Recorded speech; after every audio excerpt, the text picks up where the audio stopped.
Okay.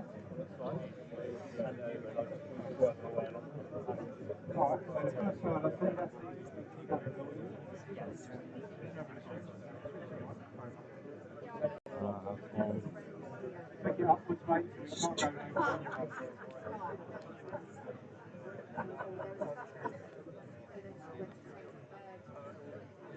Yeah, we're all good to go.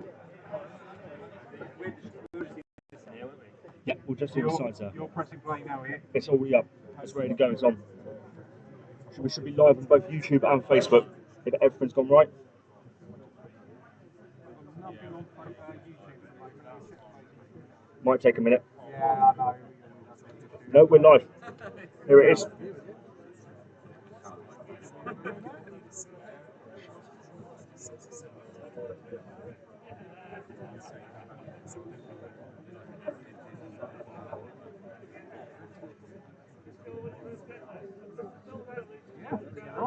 Apparently it's laggy.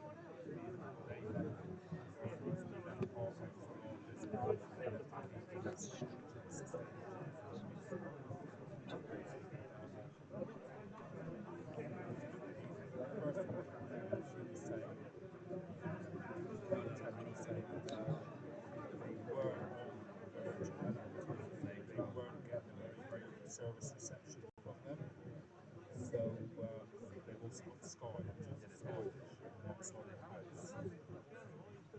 that's something I have to worry about when I get there.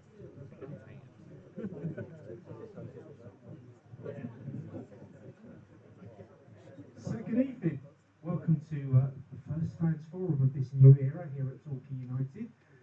Tonight we will be having a presentation as the community share scheme gets rolled out. That's going to be happening next week. We'll have the presentation, then we're going to have a little bit of a break, a very short break at that as well, and then we will open up the floor to you guys, the Yellow Army, for any questions that you have to our panel here. And talking about our panel here tonight, let me introduce them to you. Of course, co-chairman Michael Westcott.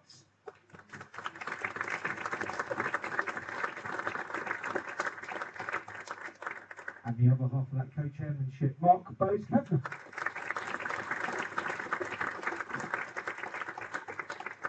Also got Torquay United's CEO, Joe Lovell.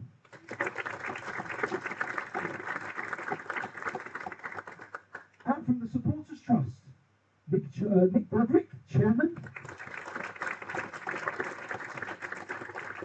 And board member of the trust, it is Matt Gorman. Welcome, guys. So, without further ado, let's get things underway, and I believe Joe Lovell is going to kick proceedings off tonight. Good. Sorry, apologise in advance for my lack of microphone experience, so if I drift in and out, I'll try and get there. So yeah, I'm Joe, I'm the Chief Executive at Torquay. So I've got to be honest with you, I didn't anticipate a few months ago being the Chief Executive of any football club, but here we are. So how did I get here? Like lots of fans, as soon as the data room kind of became available, I dived in and had a look. Just curious to see what had been kind of going on at our football club, and whether it could work. So I kind of put together a bit of a business model using the numbers that were in there, and thought, yeah, it could work. But with the deadline looming for submissions of interest, I kind of just fired that over to Nick Broderick, and quite quickly, within 20 minutes, got a phone call back from Michael, and that's where the story began, really. And then we did a bit of a road show of presenting said model, tweaking it here and there, and kind of trying to bring people on board. So when the deal went through, found myself bang in the middle of it, and here we are. So yeah, that's from me, I think.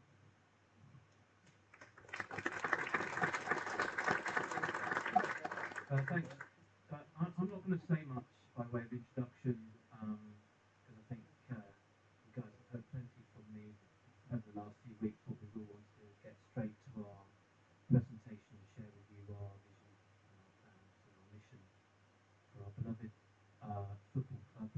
I will say that we're a member down to this panel this evening, Mark Lovell, who's been super involved in setting up a number of projects here, particularly around community engagement and community sports trust, reimagination, let's just say. But he's unfortunately been detained, so he won't be able to join us this evening.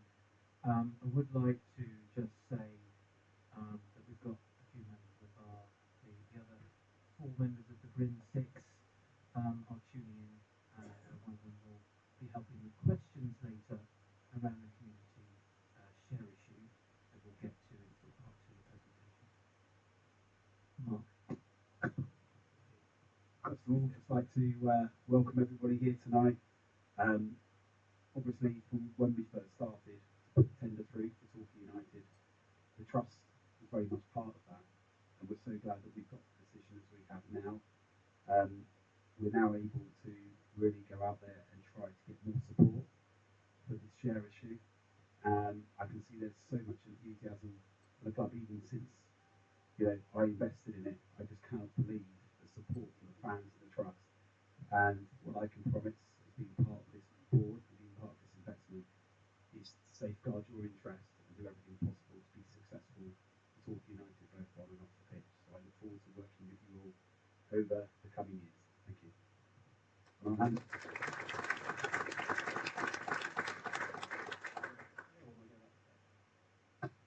I'll hand over to the Chairman of the Trust, Nick.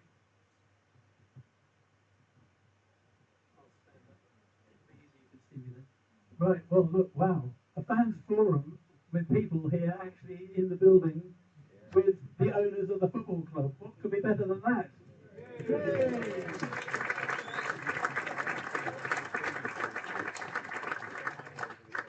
You can actually see them and ask questions, and you get answers. So, it's fantastic.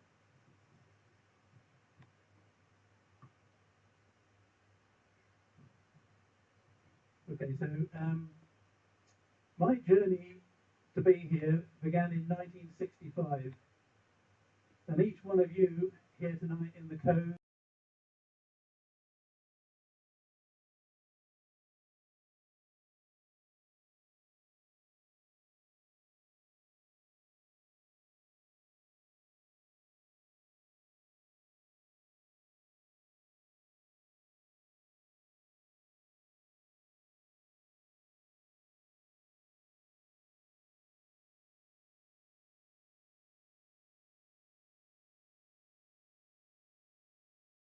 from Michael Westcott, who outlined his ideas for saving Torquay United.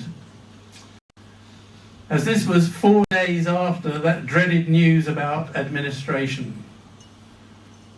And I won't go into details tonight about calls that I had from Pete Masters and Norman Smurthwaite. Oh, I thought that would something. So 3 of us up at the Tusk board and met Michael in a pub outside Weymouth before the match that afternoon. And after what seemed like hundreds of meetings in person, Zoom.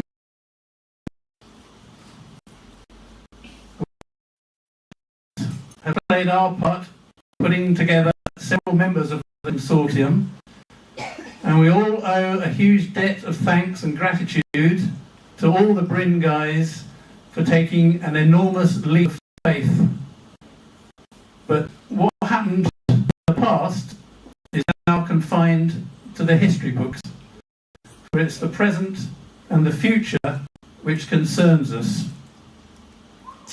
So, excitement is building for Saturday's opening league fixture, and potentially a huge crowd, as Paul has put together a squad of both youthful potential and experience. But as Neil has told us, don't expect too much too soon. Now, why did I join Tust? Well, when matters were looking bad around 6 years ago, I felt that rather than just sit back and watch games, I wanted to see if I could make a difference. And 20 plus years of driving upwards of 400 miles on match days showed my loyalty and dedication. And by becoming a Tust member, I felt I was giving something back, and importantly, contributing to my football club. And not long after, I was invited to join the Tust board, becoming supporter liaison officer and leader of the match day ambassadors. And all this coincided with moving closer, now only 130 miles on match days. I could then see at first hand the community work Tust undertakes, its relationships with the women's team, the Community Sports Trust and the Travel Club, while we all enjoy the output from Talkie Talk and Talking Talkie. And now, with our close partnership with the new custodians of this remarkable football club, being a Tust member will mean you will have a say in how your football club is being run. By fans, for fans. For current Tust members and future ones, I'm a very good example of what can be achieved, as I'm very honoured and privileged to become a director of this fantastic football club. We're going to hear this evening about Bryn's business plan and what the future looks like. And part of this to underpin the plans for Tust's community share issue. And whilst it may appear that all is good and the club has been saved, there remains much still to do to ensure this is a proper, sustainably run football club with aspirations to return to the Football League. And to do this, we need to be financially secure. And what we have seen so far is just a start. And to this end, we need your help to raise a minimum of £100,000. Tust has had a special working party on this vital project, and I would like to record thanks to Rick, Bob, Robin, Rob D, Rob B, and Matt. And this will help us secure a second seat, guaranteeing a golden share, protecting the heritage forever. We have a very dedicated Tust board who work really hard, many of whom who have their own work commitments and businesses to run. And if I dare say it, they're a blend of youthful potential and experience.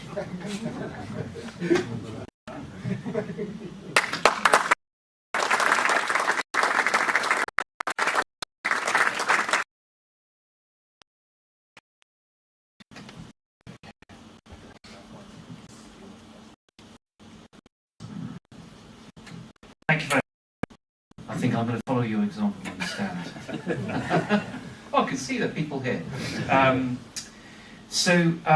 What we'd like to do tonight is take you through a few things. And in the spirit of transparency, in that we are, and to take Nick's words, of the fans, for the fans, and in this case by the fans. It must be remembered that all 6 members of the Bryn Consortium are fans first, and we've been all coming to Plainmoor, most of us, for most of our lives. We're no different to you, and we're just fortunate enough to be in a situation to do something for this football club. It's worth saying, and I want to preface this as we go into the business of the football club, because what we're inviting here is, the opportunity in front of us is for this football club to be guided by its supporters. And this is a model that you've seen implemented very successfully around the country. And it's really important that we all have a stake in the future of our football club, because I think all of us are probably all agreed that we never ever want to find ourselves in a situation we found ourselves on February the 22nd. And that can't happen again and won't happen again as long as we've got anything to do with it. And as long as you've got anything to do with it, we must put all the safeguards in place to avoid that ever happening to us again. But I do want to say, before we go into our business plans, which, and in the spirit of transparency, we're going to share with you a lot of stuff you won't have heard before. Because if we want to run this as an open, transparent football club for the fans and by the fans, we want to be open, we want to share everything with you. And so in the spirit of that, we make that first step this evening. But what I do want to do is set the tone of what we are facing. Running a football club is a very, very difficult thing to do. And to run it sustainably, financially sustainably, is really, really hard. And the reality is that there are, and it's really interesting, this week a report came out about the financial health of the football pyramid. And what it said is that what is quite scary, actually, if we think about it, is against the backdrop of, and we're talking about men's football right now, in the backdrop of men's football is booming. Attendances are up right across the pyramid. Revenues actually are up for clubs right across the pyramid. And there is a problem though, and it's now referred across the football pyramid as the Wrexham effect.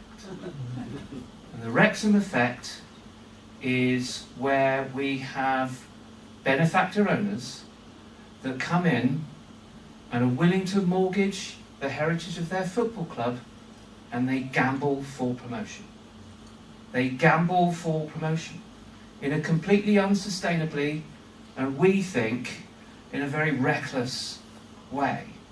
And the problem with football ownership is when you gamble a football, in our case 125 years of heritage, you risk losing everything. And on February the 22nd, we nearly lost this football club.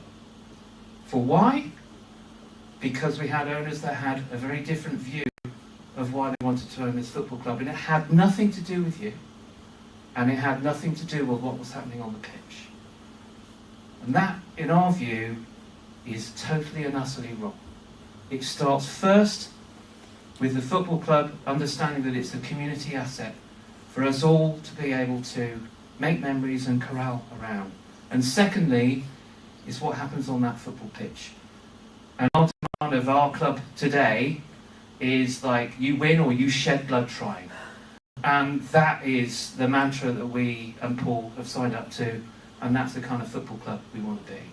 But we also want to be a football club whose tentacles reach deep into the community, not just demanding the best of professional footballers on the football pitch, but being the best kind of club that we can be to the community that we serve.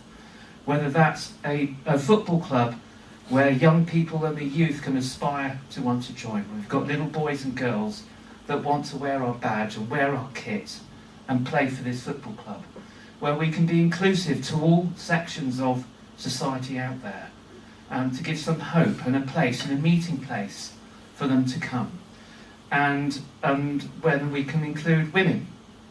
And we've got plans which Joe will tell you about to engage women of all ages, girls right through to women of all ages, and get them to enjoy playing football and come and support our club. And so as we set out our plans, we see a holistic view, and it's not just what happens 46 times a year during the National League South and beyond for us, but it's what we stand for as a club, the kind of values, and what we want to talk today is our mission and our vision, and most importantly our values. And that's how, if you go back, if that's how we, what are we trying to achieve? Very simply, we need to run a sustainably, or have a sustainably run football club that operating at the level its supporter base deserves. and that connects with and provides value to the community it serves. And that's kind of how we sum that up. But it's quite hard, and I want to go back to the financial picture because we're going to talk to you a lot tonight about financials. Because as we think about a community share issue that will kick off next week, this is your chance to not only acquire a stake, an interest, if you like, in the football club, but it's also to have a say. And we have some interesting decisions in front of us as a football club. And against the backdrop, just to paint some pictures without trying to frighten any of us, and we're very cognizant of these risks, but something like 85% of all football clubs in the English Football League pyramid, so we're talking about the 92, 85% lose money. All of them. 85%. So there's a handful that make money. Interestingly, two clubs that get full marks for financial sustainability are two, guess what, supporters-run, supporter-trust clubs. The poster child for this is 21 miles away, Exeter City. The other one is AFC Wimbledon. They get a green mark in financial sustainability and on a risk assessment. And frankly, that's the direction we want to go in. We've got a lot of work to do. But it's doable. It's doable, but we have to be patient. And so, as you'll see, we're not a club that's going to gamble. We're not owners that are going to gamble on short-term ability to get promoted at all costs. We're not doing that because we want to be here for the long term. Do I think we're going to get promoted? I'm not going to say that, but I think we recruited pretty damn well, and I think we will more than hold our own this season, but we'll come back to that. Tonight's not about potentially what's happening with the football side. So I think I've just set the tone there. Mark, do you have anything to add there, or should we go straight? One thing I would say is when we talk about sustainable, it's not just about the monetary aspect of the club. Obviously, as this gentleman spoke to me earlier about, it's about when we're not here as well. It's not that we want to go, but this club needs to thrive for the future. You know, future fans, maybe future people who are on the board. So when we mean sustainable, we don't just talk about the monetary value of that, we mean the whole hierarchy and the whole potential of this club moving forward. The other aspect is, one thing we do know about what happened in February is we have an amazing community and amazing supporters. I know that I invested in this club because of not necessarily that I've been sitting on the seats or been on the pop stand. You know, for the past 40 or 50 years, I wanted to help the football club, Torquay, I want, and can we get to a stage where we're so sustainable that the football club then has an effect on Torquay itself and the community? That's a question for the future, but it's something where we might be able to make change. Thank you.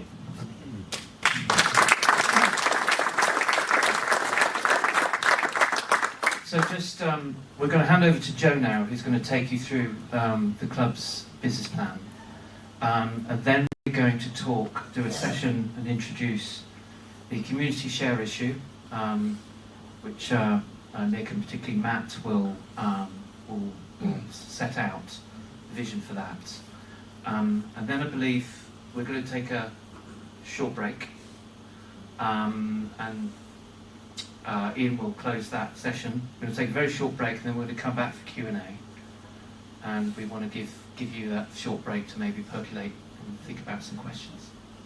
And as you'll find with us, we're going to be a very open book. If we know the answer, we'll answer it, and if we don't know the answer, we'll say we don't know. Okay? Very good. Joe. I suppose I'd better stand up as well. I could be here for a while. So I promise I won't bore you with too much detail, but as Michael said, it's probably important that, given the policy of openness and transparency, that you guys have got a real insight into what the what the strategy is, some of the underlying numbers, and our forecasts. So let's get straight into it. Next one, Max. There you go. So this is essentially just a bit of an insight into where the income comes from, where it's come from historically, where we think it's going to come from this year, and hopefully where it comes in 5 years' time, 5-year plan. Might be difficult for everyone to see the numbers there, so I'll just kind of give people a bit of an overview. So last year, the big white section there is essentially match day revenue, and in that match day revenue, that is your season tickets and your match day ticket sales. So huge reliance on football, which is natural, of course, because we are a football club after all. But basically, the other revenue streams were significantly smaller. So your yellow there is your commercial income, so sponsorship, and then your pink is your kind of hospitality and events. So food and drink around the ground, be that match day, in boots and laces, or any events that are hosted here at the ground. And your little grey bit there is rental income, which we get from the Bowls Club and a little bit from the school over the road, under Bristow's bench over there. So that was the picture last year. So income of around £1.7 million in total. We feel, and we've got some evidence to back it up from early performance, that we can increase that this year. Baby steps to just get started, but we think we can up that to over £2 million. 2.16 is what I've got there. So we've kept the rental income consistent because it is consistent, but we think there's a huge opportunity in the events piece. This room's testament to that. It's a great space with a lick of paint. It's an awful lot more attractive, and that can probably be carried out right the way through the building. So hopefully we can create space, create some spaces, and serve up some, a better quality hospitality that means that people want to come here and use the place.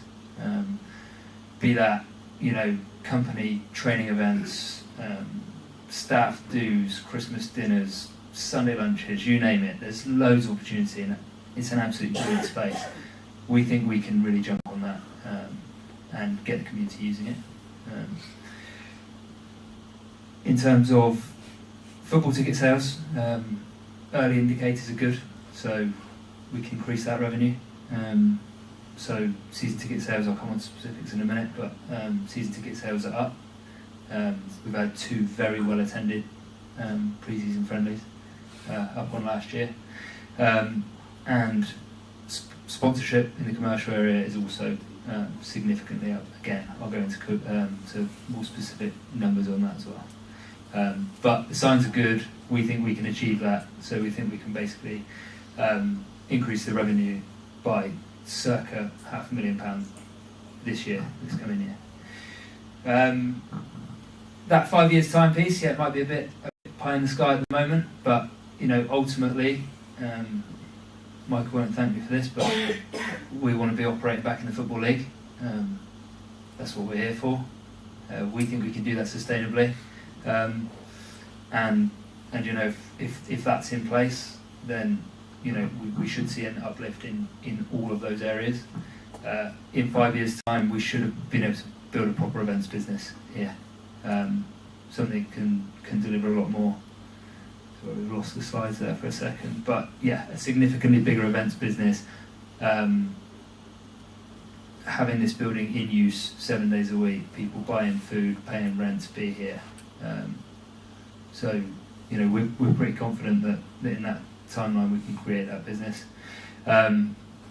If we are performing at the level that we think we should be, the sponsorship income should be higher. We've added in a 15% uplift there, which is in line with what we'd expect to see from attendances from crowds, and therefore the level of exposure that sponsors are getting. And likewise, ticket sales up. So hopefully we think that if we're operating at the right level, and we think we can get there, that we could be, in excess of a £3 million business in 5 years' time. Next one, please, Max. Yeah, what's the turquoise bit? Sorry to interrupt. All right, no worries. Good question. 5 years' time. Well, that one there is something that you haven't seen for a while, which is transfer income. So we're obviously going to sell someone for like 20 million quid, right off into the sunset. Now, that's so included in that number is £250,000, which we think is fairly modest. If we can get the youth system right and everything else, if we buy someone right, in the next 5 years, we really hope that we could generate some transfer income. Good point, because I'd actually totally missed that on my notes as well. So there you go. Top point. Right now, the transfer income is zero because we don't produce anyone of that talent. We have no protection on our youth system because we sit outside the Football League, which basically means until someone is 17 and we can put them on professional terms, that anyone can come and grab them, which isn't great, but that is the reality for people that sit in our league. Yeah, exactly. And you look at Kiefer Moore and a couple of other bigger names, Ollie Watkins. It's fairly sickening, but that's the sort of thing that funds a club for years, and allows you to go out and spend and be a bit more ambitious on the pitch. So yeah, at the moment that transfer income is zero. We hope to improve that over the next few years, but there's a few things that have to fall into place for that to happen. Right now, I just want to this is just to back up how we think we can grow that revenue this year. Our retail sales, for example, have just tipped over £100,000 for this season. See a fair few replicas tonight. Bear in mind that revenue number was just shy of £120,000 for the whole year last year. That's pretty good going. So, yeah, good indicator there. Sponsorship across the board. So far, we've sold £270,000 worth of sponsorship, against a total of £225,000 last year. The bulk of that does come at the start of the year, but there's still more to come. There's an awful lot of match day sponsorship, match ball sponsorship, mascots, etc., that haven't been sold for the year. So there's still more to go out there and get this year. Season ticket sales has been phenomenal. Just shy of 1,500 as of this morning, I think 1,489. So really good going, and obviously the revenue figures top last year, and we budgeted based on last year and the 2 pre-season fixtures that ticket income would bring us £59,000, and we've actually brought in nearly £80,000. So a good start. So hopefully that shows that we can kind of back up some of those forecast numbers. It's not going to be plain sailing, but it's a really good start, and I don't think we're being unrealistic on those numbers. Next one, please, Max. So cost. I should preface this by saying that certainly when I first looked at the numbers, and the rest of the guys had a good look, we probably thought we were going to have to come in and strip out loads of costs, because the club was losing £1 million. In reality, we've come in and we've just seen loads of opportunity to up the revenue. We've got a group of guys who bought the club who have been very successful in business and growing businesses, and that's the attitude that we've taken. We're not here to cut the legs off everything and do everything on the cheap. There's actually a huge opportunity here to grow the revenue, so that if that cost base stays the same, that we can pay the bills and more. So again, looking at specifics there, the one that's glaring for everyone is definitely going to be that playing budget number. But the playing budget last year, without kind of going into anyone's specific salary, was £961,000 a year. This year, that same budget, is £525,000. So that's some way to the savings of that £1 million loss every year. If you combine that with additional income, you're back at break even, basically. That's the short story. There are savings to be made elsewhere, and we can do things more efficiently across the board, and we can generate more revenue across the board. But that's the start of it, and that's still a healthy budget for this level of football. I think we've assembled a good squad. I mean, I'm no expert, but it seems to be value for money. So hopefully that goes some way to explaining how we're going to get back to that break-even figure. There's some other savings. Pretty much everything else is flatlined. You've got the big grey one there is kind of your unassigned overhead. So that's everything that isn't assignable to a single department in the building. So your utilities, that sort of stuff. Could you just take us through what the segments are, please? Yeah, of course. So the big grey one there is your unassigned overhead, something that sits across the whole business. So your heating, lighting, all of that stuff, and also staff costs that sit across multiple departments. We lost it there, Max. Oh, there you go. We're back. Lost it on my screen. One moment. Yeah, we're back. Your blue is the playing budget, which is that it's been kind of greatly reduced, and then the white is the other football costs that sit outside the playing budget. So your other football staff, your medical, your kit, all of that stuff that goes along with travel, accommodation, players' food, all of those bits, which we've kept fairly static. There's been some small savings in there. And then your yellow again is commercial, and your pink is that events business. The playing budget include management? No. That was additional.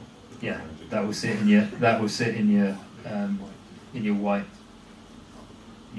football costs. Yeah, it was heavy. I think that's fair to say. And then again, if we look at this 5 years time, the reality is the playing budget goes, as you go up the league, the playing budget goes through the roof. But we've played around with the numbers, and we still think we can live within our means at that level, as long as that revenue generation is happening off the pitch. So there's a huge amount of work that's going to go into that, and we'll never put the club at risk for the sake of getting better footballers out on the field, but we also think we can deliver a competitive budget at that League 2 sort of level, and still kind of look after ourselves and be sustainable. Next one, please, Max. So yeah, just to dive into specifics there. Our year one goal is to break even from that £1 million deficit of last year, which we think is achievable. But ultimately, we'd like to create a surplus of cash, turn a profit. But it's important to state that nobody's taking money out of the football club. If we generate profit, then no one's kind of taking a dividend and walking away. That's all going to be reinvested. So obvious places are on the field, but also in terms of some capital expenditure, improving the facilities. Maybe there's opportunities that with a bit of investment we can generate more revenue again. But I think it's been a bit of an eye-opener for everyone in terms of how much money you can pour into a facility if you really want to improve things. The stadium's been a bit tired, and obviously there's been a phenomenal effort from the volunteers to clean things up, but you know, behind the scenes there's an awful lot of money that can be spent to make things better. So that's where that money will go. And likewise, we'd like to bring up those kind of edge parts of the business, for want of a better word. So the community, the youth setups all require investment that perhaps don't immediately generate you cash, but are really good things that we want to support. And you know, and we want those areas. We want a women's team that the club can be proud of. You know, huge opportunity in women's football. We're a couple of promotions away from playing at a really, really good level. Something that would really showcase the club. So, you know, that's one example of where we could be reinvesting some of that profit should we be able to generate it. And one thing we will commit to is limiting the playing budget to a percentage of our turnover, because people have said it to the blue in the face, but we just don't want to be in that position ever again. So, so we'll be committing to doing that. Next one. So this is kind of Mark's area of expertise, Mark Lovell, but he couldn't make it tonight, so I'll kind of just rattle through the points. We've kind of given an increased focus to the youth and the community. So, and the community trust, community sports trust, are based downstairs in the building. They do an awful lot of work in local schools and with the local community, but they've kind of been, despite being in the building, they've been cut adrift really from the main club. So they've carried the badge, but they've had no real relationship. So the first thing we've done is re-engage those guys. Mark's background is that he actually is the chief exec of the Plymouth Argyle Community Trust, which is arguably the most successful in the country. So he's been a great help. He's been in there an awful lot, looking to put those guys out, drive that forward. So they're a real asset at the club. So first things is that we've set them some goals. We've looked at the financial model, and we're going to have regular contact with them to make sure that's taking place. Second thing is that we've moved the youth system into the community trust, so that will now sit within the community sports trust, so that it can have the focus that it deserves. It's a smaller business, and therefore it can be even more focused whilst we're trying to kind of bring the main club up to speed. And the second thing is that it gives increased protection to the youth system. We know that the youth system here has been scrapped before, and it's kind of now come back to life a little bit. Look, if Ryan Reynolds did turn up, knock on the door and want to buy the club, if the youth section's in the community trust, he can't touch it. You know, it's a business, it's a charity, so it's protected until that time that we are back in the Football League and we can have an academy that is funded by the FA. Then that's the best place for it. So it's always protected. We've also established a partnership with South Devon College to launch the Torquay United Football Academy. So that's a very real pathway for kids to basically go into, from 16 plus, go into a full-time football academy. So they'll provide education and a full-time football program for those guys. They'll have opportunities to train with the first team if they're good enough. You know, if they're not going to ruin training, they can turn up, be looked at, and have an opportunity to see what it's like to be a professional footballer and feed straight into the football club. And hopefully we can channel some future transfer income through there. That would be nice. So that's kind of step one in having an academy without being able to have an officially funded academy.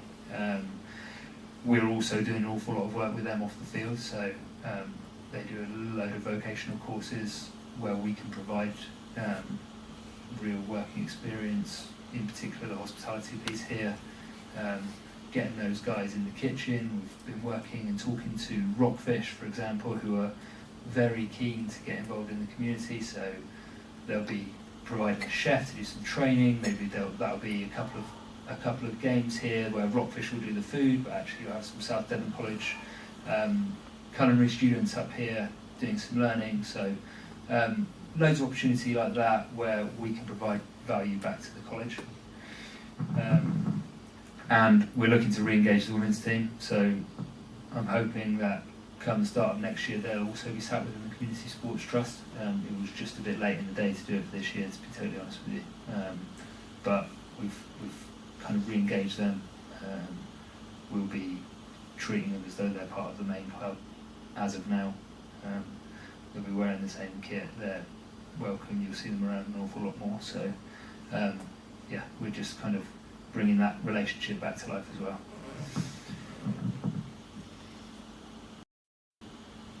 Okay, so I'll just rattle through some real life things that we've done during the last 9 weeks, and I think this is the start of the 9th week since administration. So it's gone pretty quickly, but hopefully we've achieved a fair bit.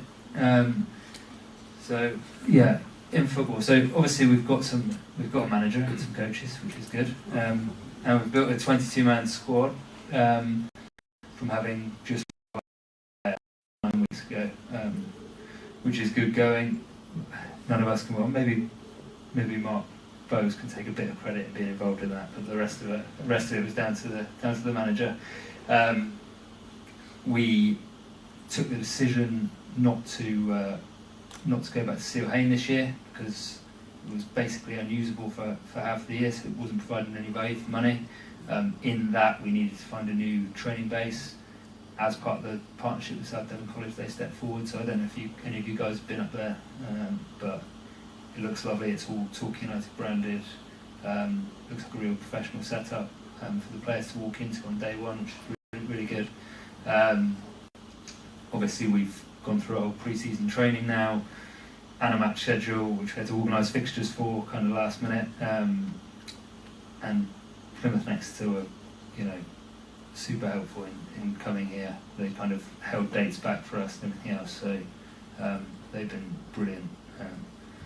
Letting us keep the gate fees as well. So, yeah, that's been a real success. Yeah, so in football, obviously there was an awful lot of work to do. I think everyone could see that. So yeah, we've got a team taking the field at the weekend to start the league campaign. So I think that in itself is a success. Within commercial, so we've had a new kit design delivered and sold in the shop. We've agreed a vastly improved front shirt principal sponsor, which is obviously added to that revenue figure. And as part of that, yeah, as I said earlier, we've sold over £270,000 worth of sponsorship in that period, which is great going both internally and from those sponsors to support us. So that's been great, and that kind of includes all sorts of sponsorships. So everything from kit, front shirt, all the hoardings around the ground and the pitch, to people sponsoring the season tickets. There's loads and loads and loads of inventory of sponsorship that we can sell here. So I think we're scratching the surface with that one, but it's been a really good start compared to where we were last year. Next one, hospitality. So we've obviously reviewed the hospitality packages, what was going on. So everything down from the decor of the room to the food being served from the kitchen, and just even the dynamics of, are people going to the bar, are they getting waitress services into the boxes, that sort of thing. So we've reviewed the whole process and amended the packages, put a big focus on filling the restaurant on match days because there's a bit more of an atmosphere rather than people being in the boxes. Don't get me wrong, we want to sell the boxes and the restaurant, but the restaurant has kind of become the primary hospitality spot because we feel we can offer more guest speakers, reading out of the team sheet, a bit more entertainment. So yeah, took over all of the hospitality piece. We're also launching a members bar in what is the old director's room, so that people can come in and they can basically pay a membership at the start of the year, but they'll get access to that bar, which will mean quicker drinks on match days. It will also reduce the load on boots on busy match days, so hopefully should help the flow of people buying drinks. We've renegotiated the food kiosks, which are outsourced, but we've got an improved deal there, which is great. And we've also we got granted a temporary license for the away end to trial that away end bar for the better attended away games, which was a real success. And it actually kind of, the police are all for it, funny enough, because it stops people drinking around the ground and it keeps your away fans in the away end. All round success really, and generated good revenue from it. So really that's something we'll probably look to roll out as and when it's appropriate, you know, when the volume of away fans is there, or whether when we use the home end on those community days, it might be useful as well. So trialled that, and that was a real success. This one hopefully everyone's seen.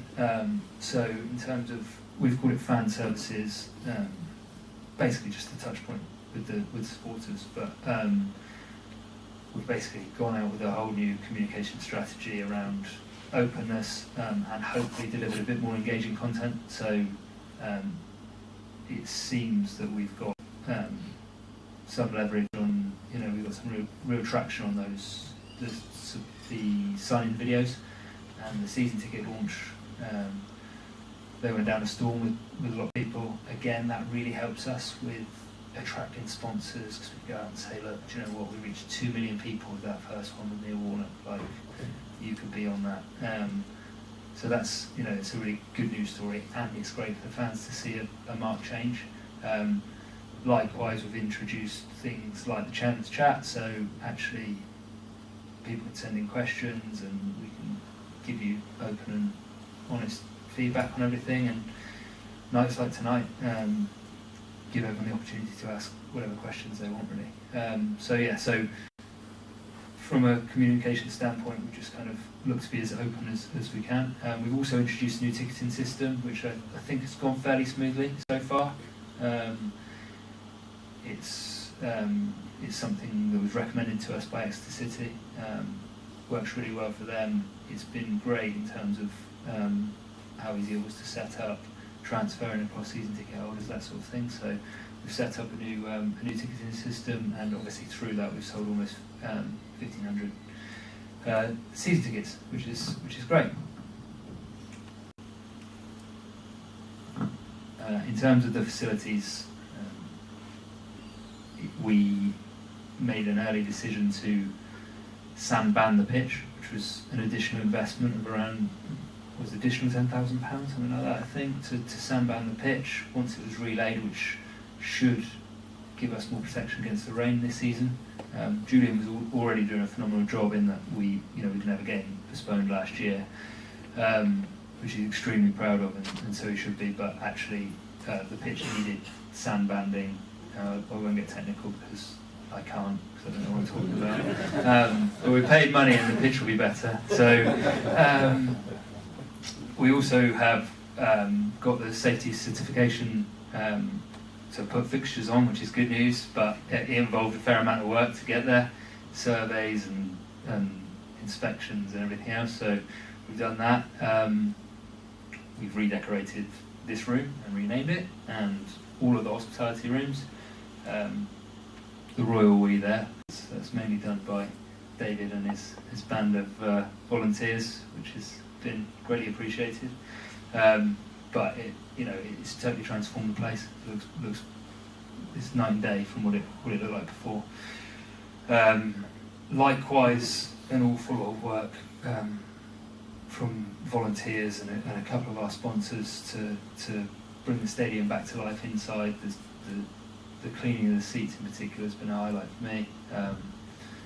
Looks brilliant from what it was. and we think we can probably get a bit more colour out of them with the blowtorch thing, but we're not willing to risk that yet. We're happy where we are.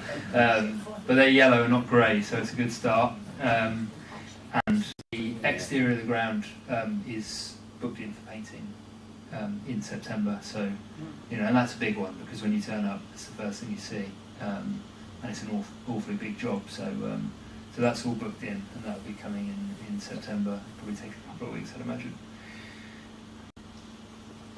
And the last one is staff. So really pleased that we've retained all of the staff, mainly because they obviously all had a terrible time at the end of last year. Worked gallantly in the face of potentially not being paid. Stood here, probably took a fair bit of abuse from people who didn't understand why things were going wrong. And we came in, and I'll be totally honest with you, we came in probably with the idea that we would have to lose a couple of people, but having sat down and spoke to everyone and assessed what everyone does, there was absolutely no need. They've all been absolutely brilliant during this period where there's been an awful lot of change. What there was, being totally open, is that everyone, which is a great thing, everyone was kind of willing to help out everyone else. What we're trying to introduce is a bit more structure, so that there's a bit more responsibility in different areas. So we've kind of put that in place now.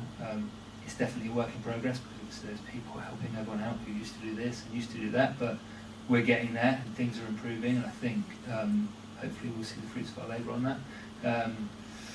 But yeah, we're working towards things being better, and I think the club has probably had before by ownership and management, but we just want to make things better, essentially drive standards higher, and everyone's on board with that. So that's absolutely brilliant. You've probably had enough of me now, so and I want to sit down. I've got pins and needles in my foot, so I'm going to hand over to Michael, who's going to do a bit on some fan engagement work we did.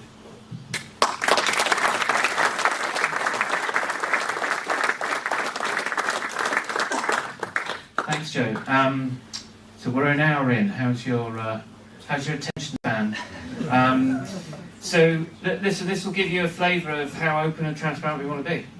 Ultimately, we want this to be your football club too. So in that way, we want to share everything. So and maybe demystify a few things. I'm going to be really quick on this because we've got the main event, which is talking you through the share issue in a minute. But how many of you completed the fan survey that we sent out about 4 weeks ago? So most of the people in this room, that's really good to hear. So we had about 1,200 responses, and I think it took 20-30 minutes to do if you were really thinking about it, and that is completely golden information for us if we start thinking about this football club, but also as a business that we're in. And I'm not sure whether this has been done before, but this was what we wanted. We came in here and we wanted one really simple question to be answered, like, who are our fans? Who are they? Not by name, but what types of people are they? How do they think about the football club? How do they interact with the football club? What do they want from being a Torquay fan? Whether they're regular visitors or regular fans or regular attendees or sort of casual ones, and who doesn't come that should come. And so we were trying to use this survey to try to better understand who our audiences are, who our supporters are, etc., just so we can start making the necessary changes that we appeal to all of our different cohorts and constituencies that we want to serve across our community. So I'm just going to give you a flavour of some of the things that this, what we call engagement survey, that you filled in, the kind of information that it gave to us that will be helpful to us as we think about developing the business. So next slide, please. feel like Chris Whitty in the COVID COVID briefings. So we asked very quick things about demographics. We asked some lifestyle questions, and we asked some behavioural questions. Next slide, please. And then what came back was that you can very broadly put Torquay United supporters, at least those that filled in the survey. But if you think that we got 1,200 or so,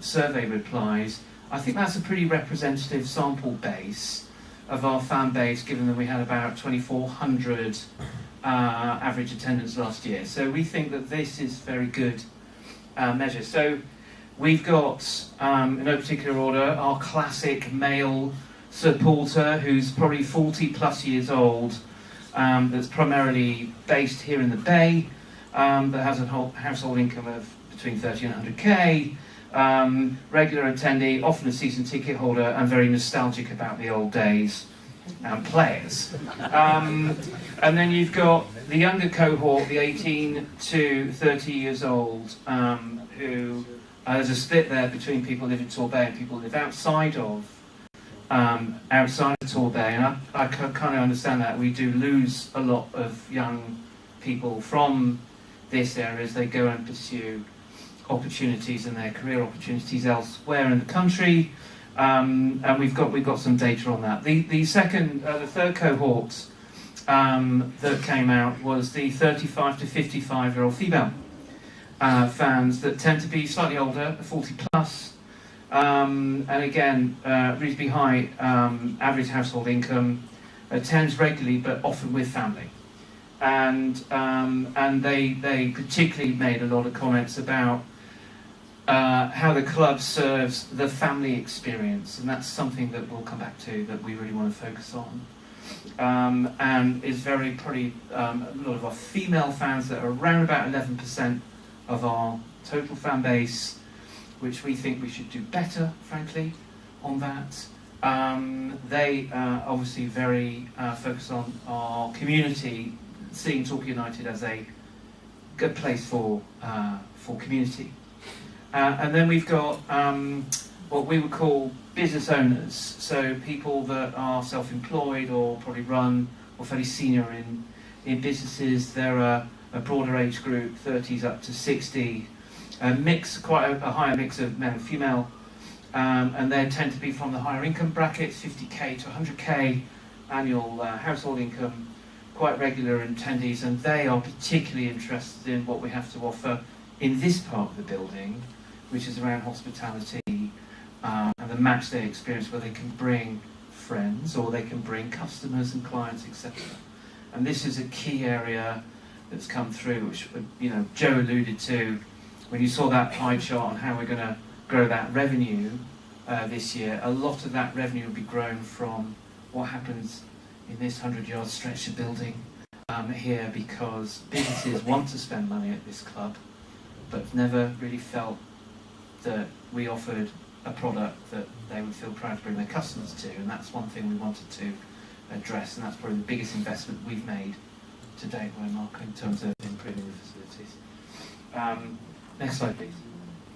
And I'm not going to bore you by going through all of this stuff. This just serves to say that look, our biggest issue at the moment, it's not an issue, obviously, but our core attendance at this club is skewed to the older age groups, and the challenge in front of us, we need to engage younger people, and that is a key part of our mission.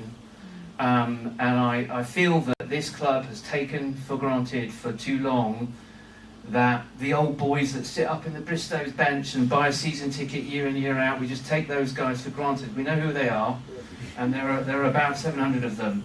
We know who they are, bless them, because they write us letters by hand every day and come and collect their season tickets by hand, and then want to talk to us about the good old days for an hour. And they are the life and soul and the blood of this club, do not get me wrong. But we have to engage other cohorts of those audiences that you just saw from that survey. And because if we want to grow our fan base, into the future, we need to engage with the younger generations and families and younger people in general. So that's what this. We'll whiz through these. I'm gonna draw to a close here. Actually, I don't think there's anything else. Yes, I will just say one thing. Location. One thing that we've been terrible at is that we're nowhere in the South Hams. Nobody from the South Hams generally comes to watch Torquay United. And if we're not careful, we're going to lose them forever to Plymouth Argyle. South Hams is, if this was an election, we would say that this is a marginal constituency and we're going to throw all of our resources at winning hearts and minds in the South Hams. But I'm not joking, we do need to win over the South Hams. We need to do some work there. Teambridge, we're doing slightly better, but if we're not careful, we're going to lose those to Exeter. So these are our battlegrounds. This is how we think about it, is like we shouldn't take for granted our, as I say, our loyal, older fans. We need to engage with younger ones. And while we obviously serve Torbay very well, we do need to do more work in Southampton Teambridge. That's what the survey was telling us. Joe, anything else that you think? Now, I will just touch on, what was clear from the survey is that you were asked in that survey, how do you rank in terms of how satisfied you've been with things like first team performance, 1 being amazing and 5 being absolute crap, or the other way around, I think. Actually, sorry, the other way around. But basically, what we hear you when you were saying, next slide, sorry, that what's really important. Number one, important for fans generally.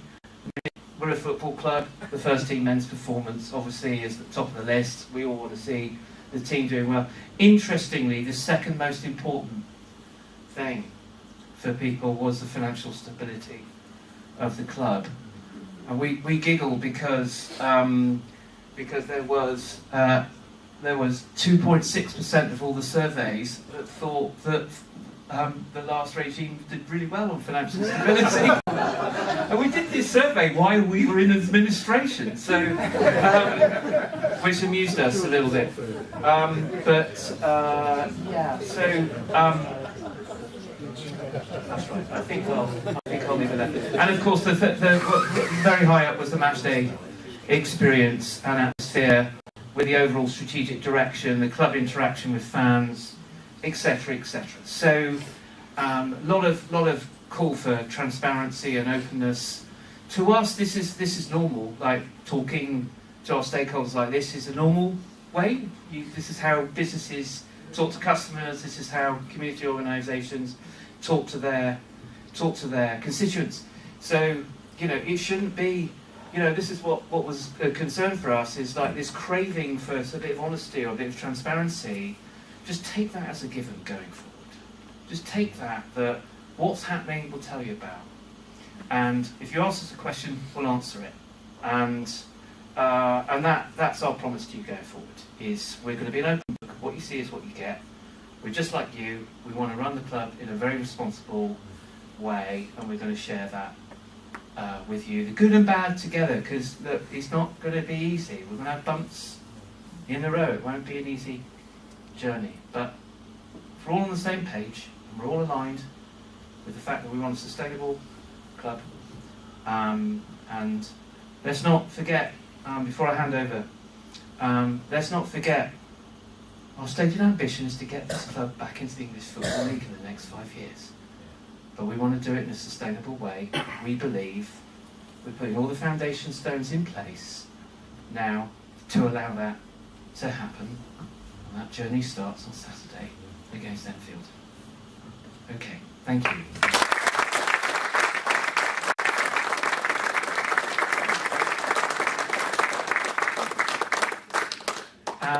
We're going to hand over to Matt, or does Nick want to say a word first? Yeah, well, I think what we've heard from Michael and Joe in the last half an hour has been music to my ears, and hopefully to yours too. Oh, is it not on? Hello? Hello, hello? No. Try that one. well, this is right. What we've heard from Michael and Joe in the last half an hour has just been music to my ears, and I hope it has been to you too. I said when I was talking earlier that we owe these Bryn guys a debt of gratitude and thanks, and that's been reinforced by what we've heard this evening so far. Our football club is back. It's our football club. These guys, custodians, are secure. They know what they're doing. I feel mightily relieved to have heard all the plans for the future, figures. We need to do our bit, which Matt will explain in a moment about the community share issue. But when I first sort of started coming here, it was Mike Bateson was in charge of the club, and I always referred to it in those days when I brought my son, and my daughter sometimes came with us as well, that it was a family-friendly club. That family-friendly feel disappeared. In the last few years, it's just been non-existent, and now our family-friendly club is back. Thank God for that.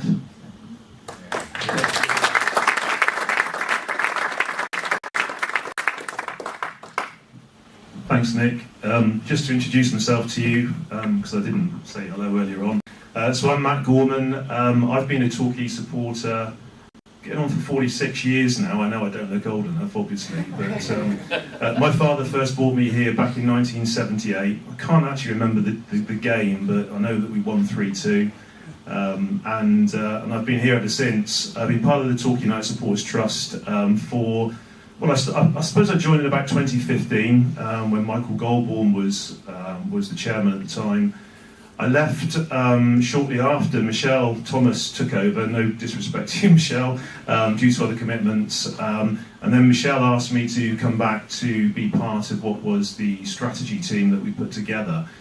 The strategy team really was put in place really to try and come up with some ideas and solutions in the event that the club were to go into financial difficulties. So obviously what happened earlier this year was a real test for us, actually, because up until that point we were just coming up with mythical scenarios. And of course things never quite pan out as you expect them to. Unfortunately we had these guys come along, but we've worked very, very closely with them from the start. One of the things that we had always thought about doing really was how would we raise money if it came to it, because we felt that we were the backstop really. So if there was nobody out there that was able to put money into the football club, how would we keep Torquay United alive? And the community share issue really was the only method that we could come up with, because none of us on the Supporters Trust board had deep pockets. So we felt what we ought to try and do is to galvanise the supporter base if it came to it. And now, fortunately, these guys came along, put their money into the football club and took away the immediate worry. But we were very, very conscious that although they took away the immediate worry, they paid all the liabilities, there's still going to be a need to inject money into the football club. So yes, they've wiped the decks clean, so you know it put us in a good position. But if we want to move forward, then they're going to need further monies. And also, the key thing really from their perspective was that they wanted to engage the fans, and they saw the Supporters Trust as being a really important part of that. So the whole idea of the community share issue really is, first and foremost, to raise money to inject into the football club. Secondly, it's to give you, the fans, a voice. Now, for those of you that are already Supporters Trust members, you'll realise that we are currently in the process. We don't think we've actually physically paid you the money yet, have we? But in the process of paying £50,000 across from our Forever Yellow fund, which was our reserve fund. And in exchange for that, the club have given us a place on the board. That will be Mr. Broderick. So we've immediately got a voice in the football club, which is really, really important. However, the additional £100,000 that we're looking to try and raise through the community share issue will get us a second seat on the board. That seat on the board will be through a yet known individual. We're going to ensure that we're basically put out to our members to put through nominees, and then the Supporters Trust board will then effectively interview those individuals and basically sort of put forward who we think should be representative alongside Nick on the board. Now, Nick has been heavily involved with the consortium from the start. So there really was only ever one candidate to be the first director for the trust on the board. Nick does a huge amount and has done a huge amount for this football club, so rightfully he should take that place. But over and above the £100,000 that we're investing and getting us that second seat on the board, what it would do is the club have also agreed to provide what they call a protected or heritage right to us as the trust. And this is really, really important. I can't stress this enough, because written into the Articles of Association of the football club, and I don't know if many of you know much about company law, but this is really important. It's enshrined that there will be certain rights that we have as a trust. And given what happened with the previous regime, the first one, which is really important, is that the club cannot move from Plainmoor without the agreement of the trust. Now that will be written into the Articles of Association. This is the Bryn Consortium that wanted that in the Articles of Association. This isn't the trust pushing for it, they wanted that. Second thing is that they won't change the name of the football club without reference to Torquay United, without reference to the Torquay United Supporters Trust. They won't change the club colours. These are really important things. So all of a sudden, we've now got a really, really important voice on the board. So let me just tell you a little bit more about the community share issue. So what is a community share issue? What are community shares? For those of you that invest money into shares, this isn't like buying Barclays shares or Lloyds Bank shares. And I'm going to be blatantly honest with you. This is about you injecting money, subscribing. You're not really going to see your money back. I'll be honest with you. The only chance you're going to see your money back is if we get the club taken over by a Ryan Reynolds or somebody like that. Realistically, it's an investment for the future. So there will be benefits that you will get by investing into the football club, and I'll explain those in a minute. So what are we trying to raise? We're trying to raise £100,000. What would £100,000 give us? Well, £100,000 coupled with the 50,000 that we've already invested will get us an 18% share in the football club.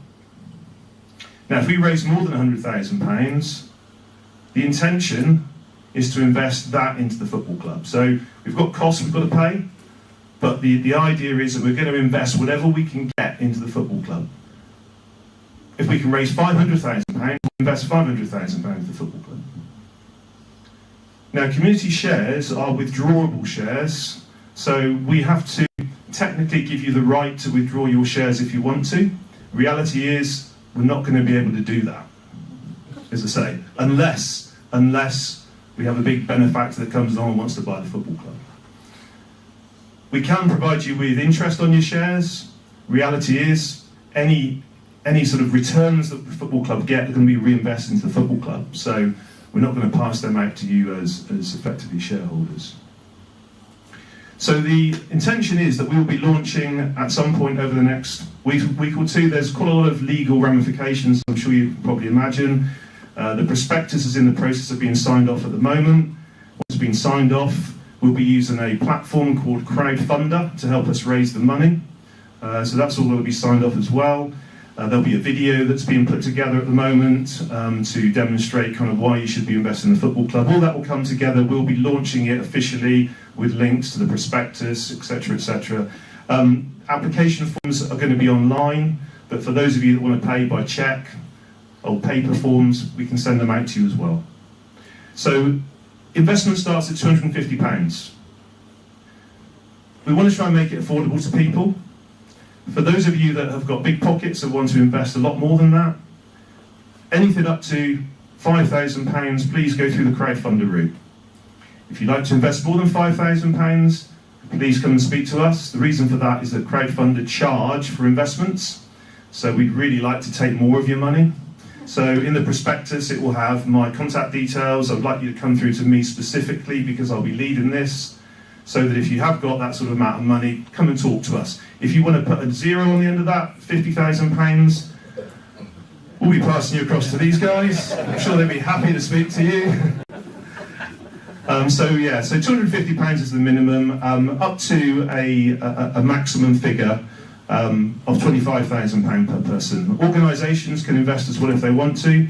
However, if you are an organisation or a group, because these are community shares, we have to follow a certain form of legislation, you have to have a lead investor. So there's no reason why you can't all get together, but there just needs to be one person who is the lead investor. So I've explained, I'm sort of jumping around a bit here, so I've explained what the community share issue is about, what we're trying to do. Why should you subscribe? I think I've sort of mentioned that as well. In terms of the additional benefits, can you flick the slide? No. Thank you. So, very conscious that I've sort of highlighted to you the fact that we're looking for you to invest money, and I've basically told you you're probably never going to get your money back. So it doesn't sound like a terribly good investment proposition. But this isn't really an investment. As I said, this is a subscription by you into the future of your football club. So, having talked this through with the Bryn guys, they've come up with some benefits, and I just wanted to outline what these benefits are. So, first and foremost, for anybody investing £250 or more, you'll receive your name on the Torquay United first team's third kit. There will be a third kit, believe it or not, launched in October.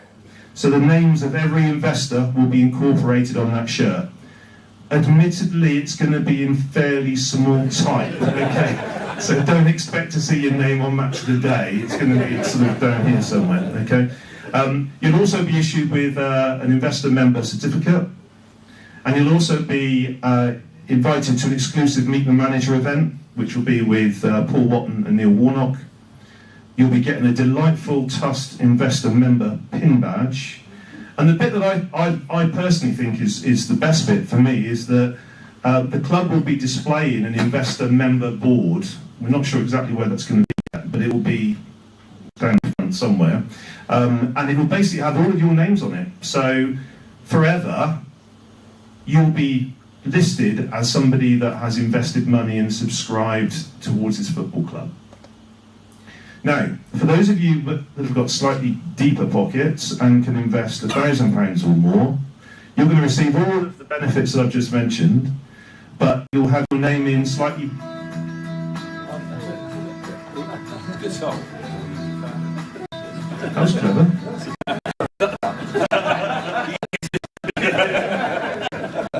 I'm not going to sing. Okay. Throw me a bit. Okay, sorry. So, for those of you who've got £1,000 or more to invest, you will get your name in enhanced font size on the club shirt. If you've got a waistline like mine, you're going to need it in enhanced size. There'll be an exclusive reception also for major shareholders and guests with players and management. You'll be invited to the Torquay United annual golf day and barbecue if you play golf. And I think this is, again, the best bit for me in this bit is entry into draws for director for the day. So the intention really is that anybody that invests £1,000 or more at some point will be a director for the day, or it's a director for the day experience, put it that way, because you won't technically be a director. And enjoy everything that being a director of the football club actually gives you for the day. And also discounted rates on venue hire for your events at Plainmoor. So that's yet to be fully clarified in terms of the detail, but we'll get to that. So those are the additional benefits. So hopefully some of those will be attractive to you. As I say, you know, it's really kind of about investing for the future into the football club, and these are some rewards and benefits that the club are willing to give you in exchange. So what rights will the trust have in exchange for their investment in the football club? If we can just go, yeah, come back to that. Okay, great. So this is all dependent upon the trust investing a minimum of £100,000. So if we're not successful with our launch and we don't get £100,000, essentially anybody that goes to invest, if we don't hit our target, your money will come back to you. So this is an all or nothing raise. So it's so important that we hit that minimum figure. If we don't, then obviously we don't get those enshrined rights on the football club. So all the benefits that I've mentioned, we don't get. So, you know, I think this is so important for the future. So we're really keen to try and get this minimum figure. So the two Tusk directors on the board, they will be able to vote in exactly the same way as the other directors. The number of board seats is controlled by the majority shareholder of the club, so that will obviously be the Bryn Consortium. So yeah, that can change over time, but we're still going to have our 2 directors there, so we'll have the same rights to vote as anybody else. Where's the money going to go? So as I've already said, the money is coming into the trust coffers first and foremost, so you are not investing directly into the football club. Let's be clear on that. These are community shares issued by the trust as a community benefit society. We are then taking your money that you have invested into the trust and we are investing into the football club. What the football club do with that money, that's entirely up to the Bryn Consortium and the directors who will agree what they actually will do. But in reality, this is about investing money to the football budget. It will also enable the club to look at sort of additional commercial activities as well. So it's just additional money that the club need and have budgeted for as well, importantly.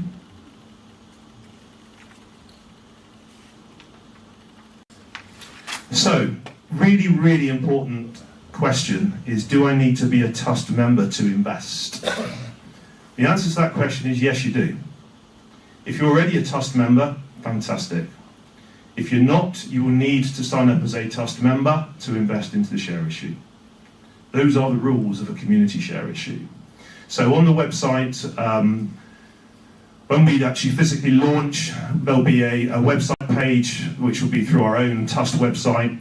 It'll be like a landing page. It will encourage you to join if you haven't already joined. There'll then be a click through to the crowdfunder website, which is where you can then subscribe. But we do need you to be a trust member. If you don't, you can't subscribe. Also, if you at any point decide not to be a trust member, effectively it means for the first year we will just deduct that from your shareholding investment. After 2 years we'll assume that you don't want to be a trust member anymore, and effectively we would keep the monies that you've invested, and you would lose your democratic right to vote, because every member in trust, irrespective of how much that they will actually invest, has 1 vote. And that vote will be for things like who you want to have as the director on the football club board, for example. So, I'm very conscious that I am standing between you and the bar, or for those of you of a certain age like me, the toilet. So, as I've said, how do you subscribe? It's going to be through a dedicated trust website page that is ready to go, but we haven't launched it yet. I'm not going to give you the address yet either, because I don't want you all trying to log on and invest straight away, because you won't be able to. But there will be, as I said, a crowdfunder page. Anybody that's investing more than £5,000, please talk to us. If not, you can go straight through the crowdfunder page. If you do need a paper application, then contact us through the contact details that we'll provide. We'll happily send that out to you. And as I've said, I don't want to make a big thing about this, but the crowdfunder fees and Stripe, with the payment system that we have to use, they do charge a fair amount of money, so significant investors, please come to us. So that's just about it from me for the time being. I'm sure you might have some questions that you want to ask specifically, so in our session in a moment, please feel free to do that. As I said, we are in the process of getting the prospectus ready to be launched, and we hope to get that out over the next sort of week or 10 days. So look out for the communication from us. There's some leaflets at the back, which look a little bit like this, which tell you a little bit more. Please take one of those as well.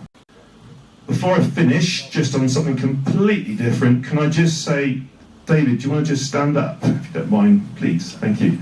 So David, the chap with the yellow, one of the things we've been doing as the trust, as you know, is we've been really trying to help with the work out on the pitch, not the pitch, but the stands. There's a lot of work that still needs to be done, and we're conscious that the first game of the season is on Saturday.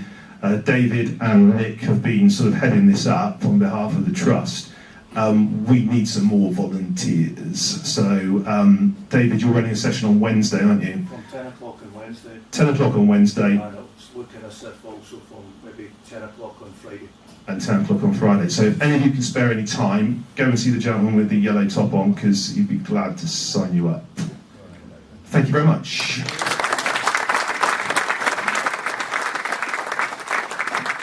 So quite plainly, there is a lot to think about after that presentation break now. Here as well, and we're home, you can go and have a case as well. And we'll come back in 15 minutes. Go enjoy a break. And then back to the Q&A.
Any questions now,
sourced out to other people. The same with anything, isn't it? If something gets sourced out, we still copy it because it's still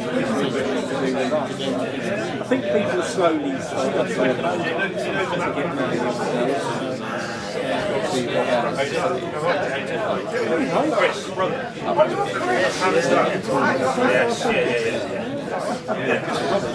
You get out. That's fine, isn't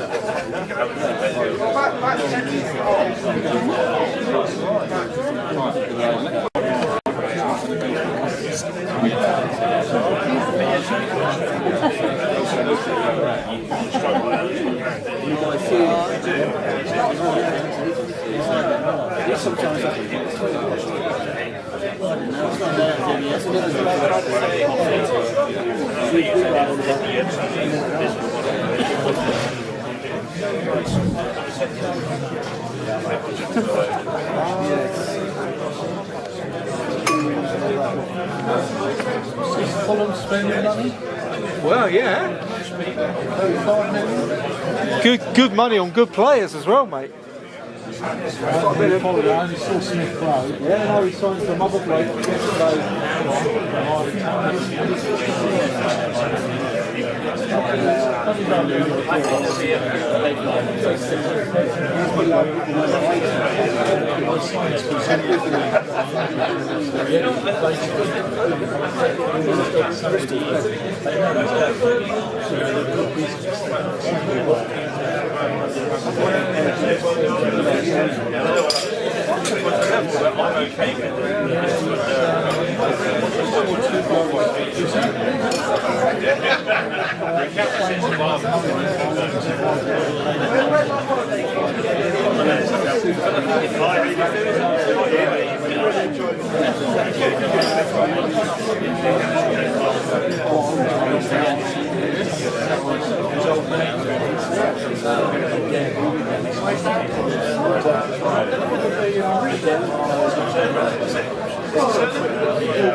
Playoffs at the middle.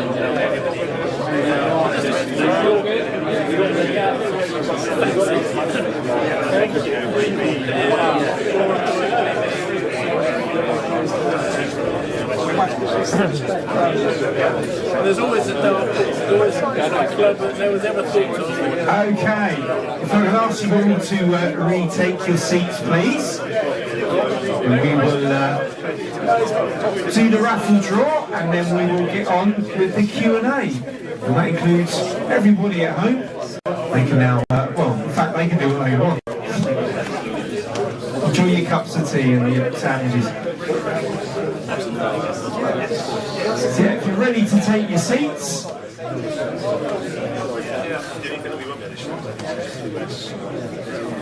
I think Anne's going to bring the bucket up. Here it comes. As far as I'm aware, this is for a hospitality package. What we'll do is we'll take your name, number, and if you give us your email as well, and Sharon will get in contact with you. So before we do the Q&A, let's check our tickets in, and let's see who's going to win the raffle prize. Yeah, let's have Matt Gorman do it. Come on, Matt. Pressure's on. Okay, ticket number then. The winner on the blue, 541 to 545. 541 to 545. If you've got that ticket, you win.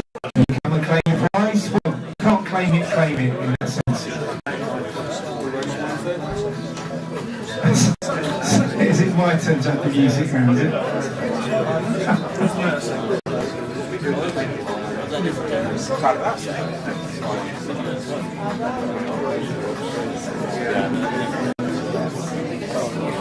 So yeah, if we can take our seats.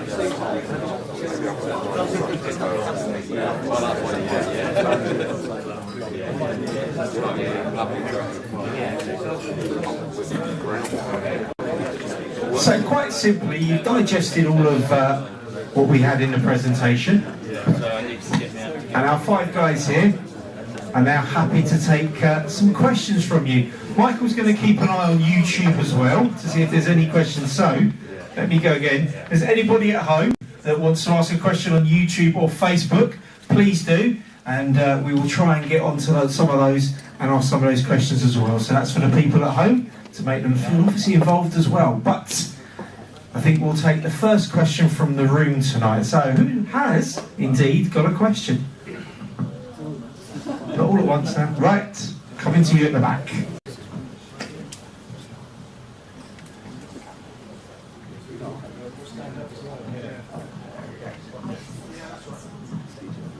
Thanks. Yeah, I've got a few questions, I'm afraid. So the engagement survey that you conducted, that you shared with us this evening, that's really, really interesting. and I think it would be a really good move if you put that on the website. I don't know if you have plans to, or if it's already on the website, but that would be a good thing for people to have a look at. Yes, that's exactly what we plan to do, and so we're going to put a summary of all the findings from the survey, and we'll publish those. Great stuff. And just while we're on the subject of the website, is that going to be updated a little bit in line with your... 100%. Good. Yes. We've inherited, as if any of you are in that business in the marketing world as well, will know that we've got fairly antiquated websites, quite clunky. So, yep, that's very much part of the work stream we've got happening. More with live updates as well, maybe. Then also the community shareholders that you were talking about, the shareholder issue. Would it be a good idea maybe that they're included in the members club access, the room that you're talking about? I don't know if maybe you considered that at all. This on? Yeah. I think the issue with that is that it's going to be limited in terms of availability. So we're actually going to cap that at 50 people, because if we oversell it, being honest, it's going to become a waste of time for everyone. So I think just volume's going to limit us on that one. Okay, thank you for that. And oh yeah, just before the club went into administration earlier on in the year, there was talk of forming a steering panel. I don't know if you're going to consider that at all. Well, the ultimate steering panel is the Torquay United Supporters Trust, who will, as of formally, I think, officially next week, will have a seat on the board of the football club. And if the CSI, the community share issue, is successful, they'll have a further seat. Now, in terms of a steering group, and one of the things that the club that we represent have said to the Supporters Trust that we would urge them to create a steering group, where the larger, wider fans body could then use the Supporters Trust as a conduit, as a vehicle for which to feedback stuff. So there'll be some work streams in terms of fans engagement, which we will probably ask our co-directors from the Supporters Trust to engage with their members as well as the club. I mean, it doesn't mean that we're going to shirk our responsibilities from the football club side with the fans, but we would like to urge the fans to start thinking of the Supporters Trust as the vehicle by which they can communicate their wishes and desires and needs to the club. Yeah, that's fine. It's just clarity over that that's needed, really. And just wondering how often you're going to hold the forums. Fans forum? Yes, fans forum. Don't know, how often do you think we should do it? We're thinking maybe once a quarter, something like that. Yeah, that's good. Every 3 months. That feels. I think people would be bored if we did it every week. Yeah, because this is. But I think it feels like 3 or 4 times during the season. I think it would feel good. It would feel the right time if we all got together again. I would say probably in November. Let's see how the first 3 months go, and as we head into the Christmas period, and maybe turn it into a Christmas party as well. That's it. Thanks very much. Just to answer your last but one question, I'm going to represent all fans, not just TUS members, and I will supply an email address for people to contact me if they wish me to pass on any issues that they have to the football club board. I want to be open and available and be sort of like a messenger between the fan base and the football board. Brilliant. Can we have Santa Claus for that Christmas party as well, Michael? Can I, while we're waiting for the next question, I'm looking at the YouTube live stream. And so Dan from Torquay has asked, would there be an opportunity in the future to use the stadium for large-scale events in the summer to generate extra revenue for the club? Yes. Thanks. I think there's a window, so dependent on whether we're in the playoffs or not, basically there's either a 2 or a 4 week window before the pitch will be relayed. So we fully intend to make use of that, whether that's corporate play on pitch sort of things, or we look to have some sort of festival or something like that. But yeah, that's something we'll think about. We do have one more that's come through on Facebook quickly from Josh. Josh asking, with some strong teams in this league this season, have we put aside money for loans, etc.?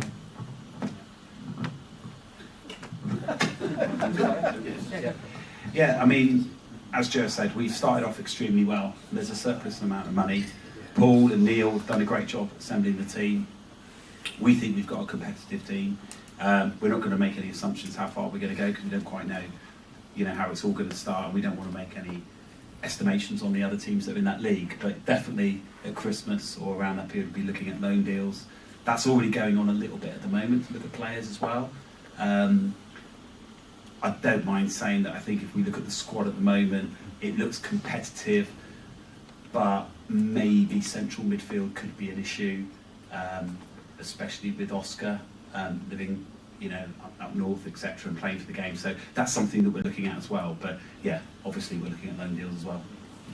Thanks for your question, While we're talking about Oscar Threlkel, because a couple of questions on that. We don't want to talk loads about football because that's definitely not our department. But Oscar is fit. He took a little bit of a knock on very, very late in the Exeter game.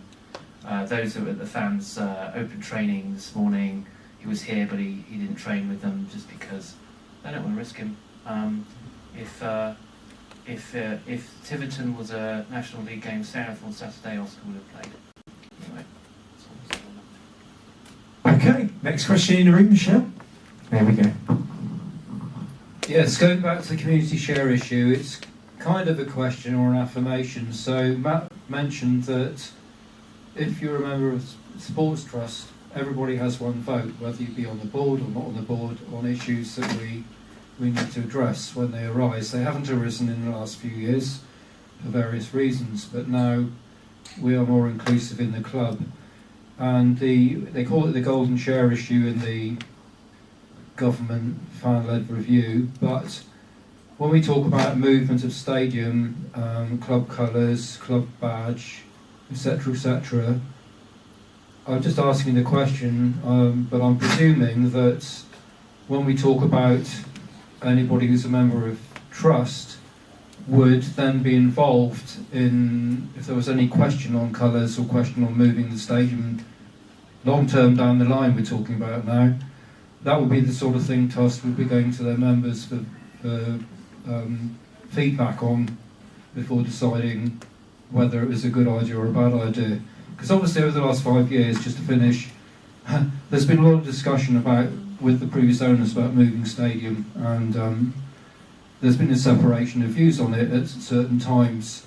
But I think Trust would, at that point, I'm just asking really, that's a point where we would ask our members for their direction on those sort of issues for the long-term sustainability and heritage of the club. Yeah, definitely, Michelle. I mean, at the end of the day, as you know, from being an ex-chairman, the board of the trust is here to represent our members. That's it. And any member of the trust can put themselves forward to election to the trust board.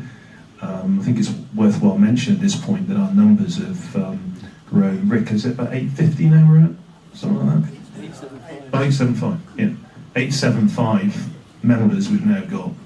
We had about 400, something like that, prior to this crisis. So hopefully we've got a lot more people that might want to be on the trust board.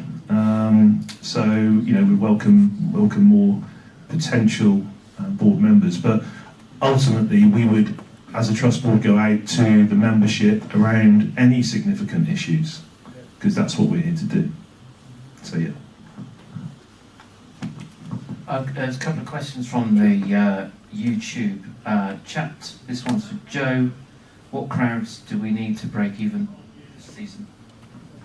So the model is based on it flatlining from last year, which I think was an average of 2,400. Obviously we want to better that, but we've also got to be realistic that we did have a groundswell of support when we went into crisis mode, so we didn't want to overrate that. So in order for the model to work, it's as it was last year. Joe, while we still have you, Are there any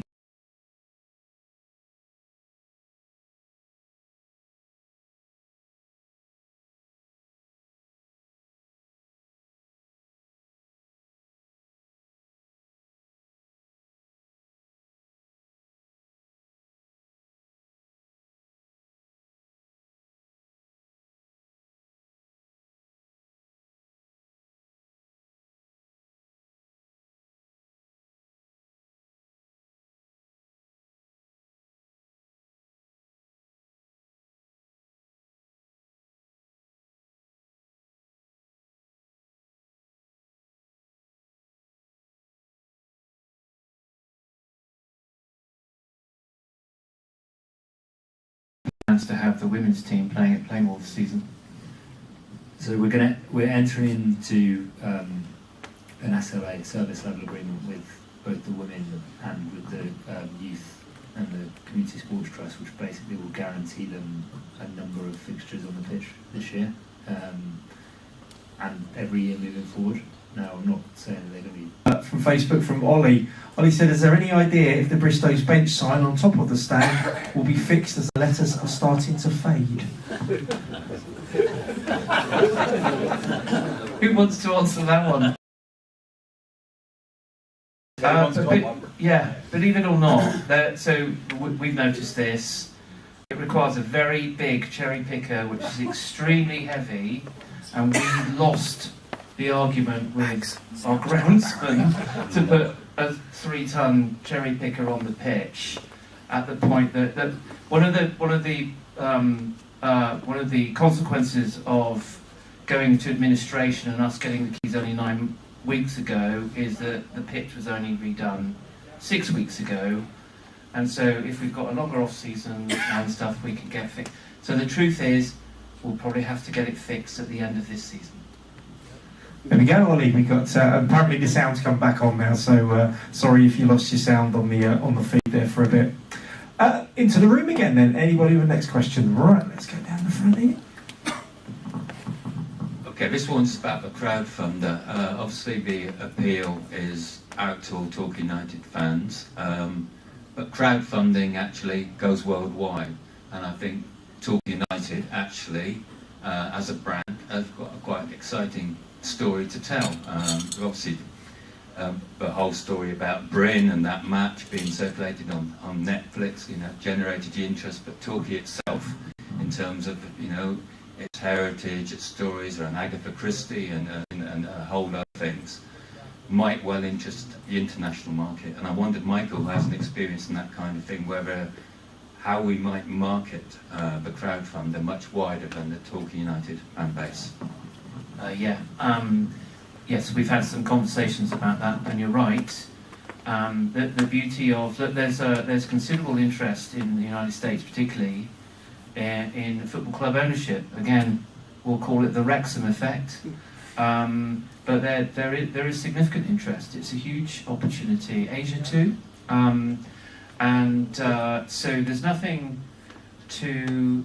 First and foremost, we want to focus on our regular constituency, which is fans that are based here that can come to Plainmoor regularly, but also not forgetting a significant portion of our fan base. Many of them will be watching us right now that are Torquay fans, but don't live in Torquay, and we see hundreds of them at away games.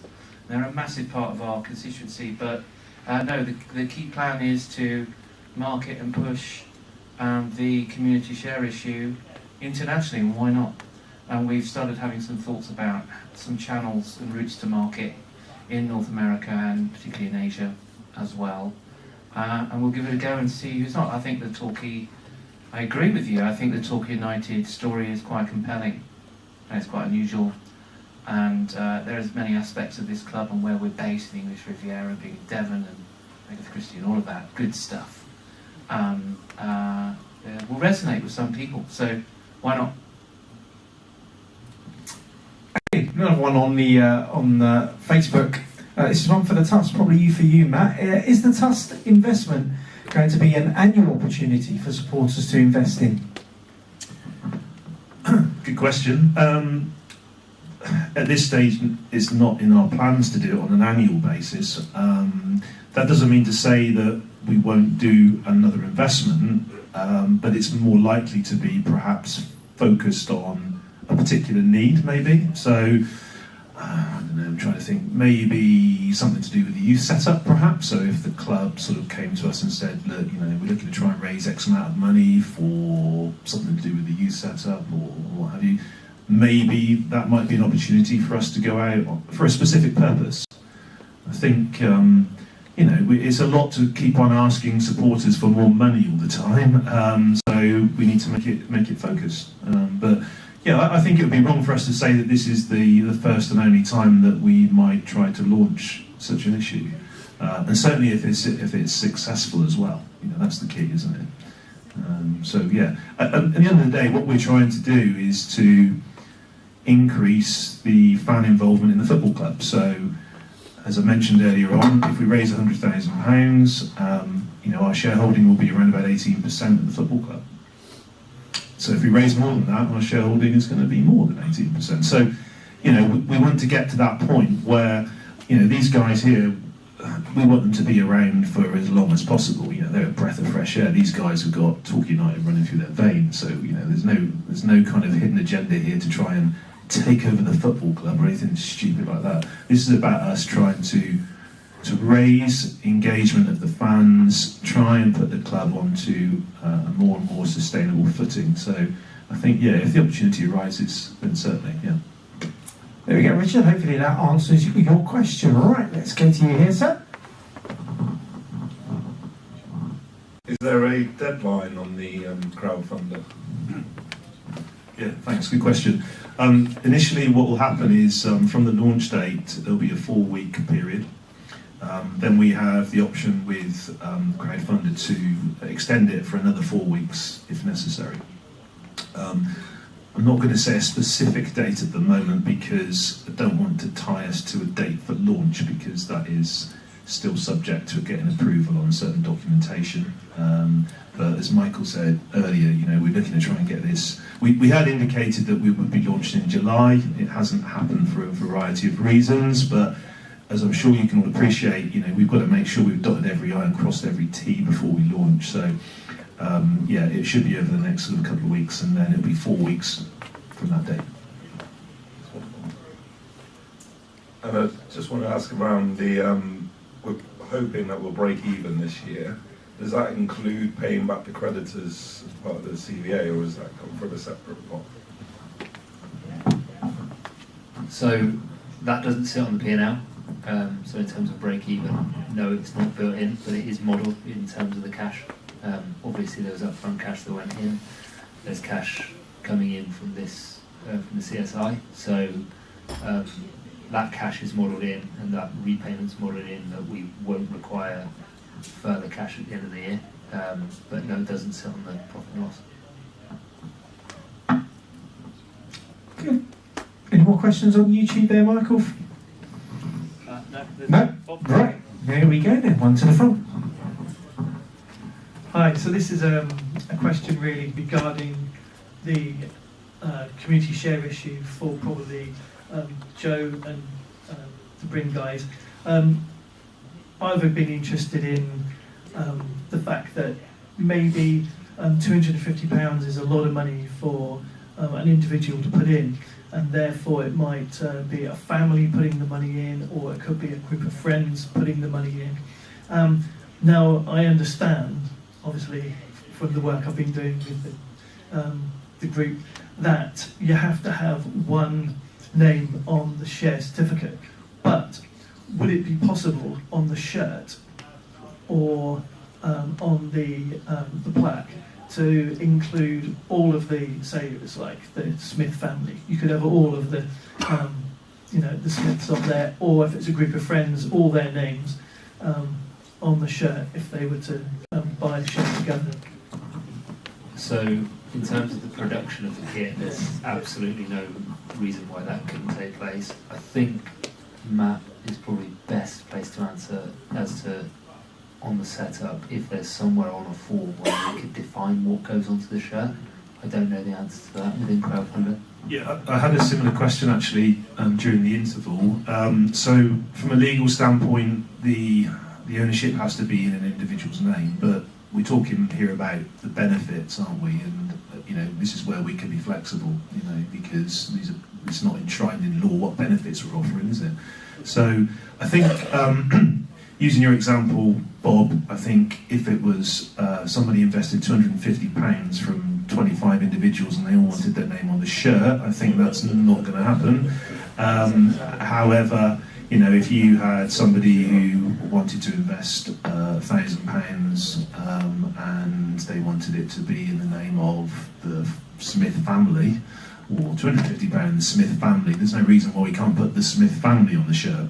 I think we've got to be a bit practical in terms of the numbers here, but we're flexible. God, and I said to the gentleman I was speaking to, was it Ian? I think it was during the interval.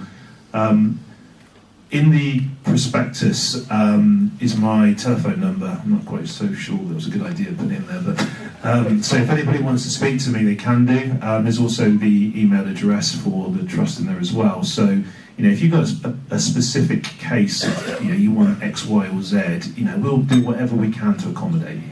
We're not going to want to make it difficult for you to invest. There's a question on YouTube, and that relates to the travel club, which I've now can't find. And it's around are we going to work with the travel club?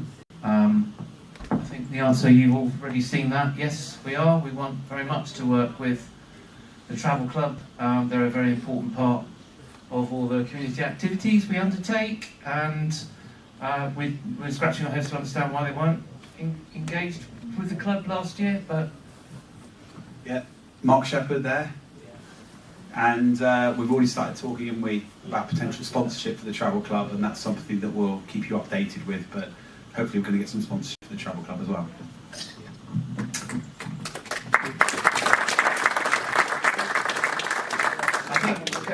I think as we think about us being competitive, and we may or may not have the best resources in the league, although we think we nearly have, but the support that our club gets is absolutely fundamental, and particularly the support we get on the road. And the one thing that sets us apart from, I think, most clubs across the whole National League, not just in the south, is our amazing away support. And therefore that's the proverbial 12th man for us as we go on the road as a football club, and I think that's one of the reasons that we want to support the travel club. And if we can help support that financially, and the numbers add up for that, then great, because that's what Paul and his team needs, is to continue to see 300, 400, 500, 600 of us on the away terraces supporting them when we're on the road. And it does give a big lift to the team. Going back to Facebook and going back to kind of the international side of things, will there be a TikTok made for Torquay? Because we don't actually have one at the moment. They reckon it's a huge international opportunity and a big audience out there to reach. Thoughts? Yeah.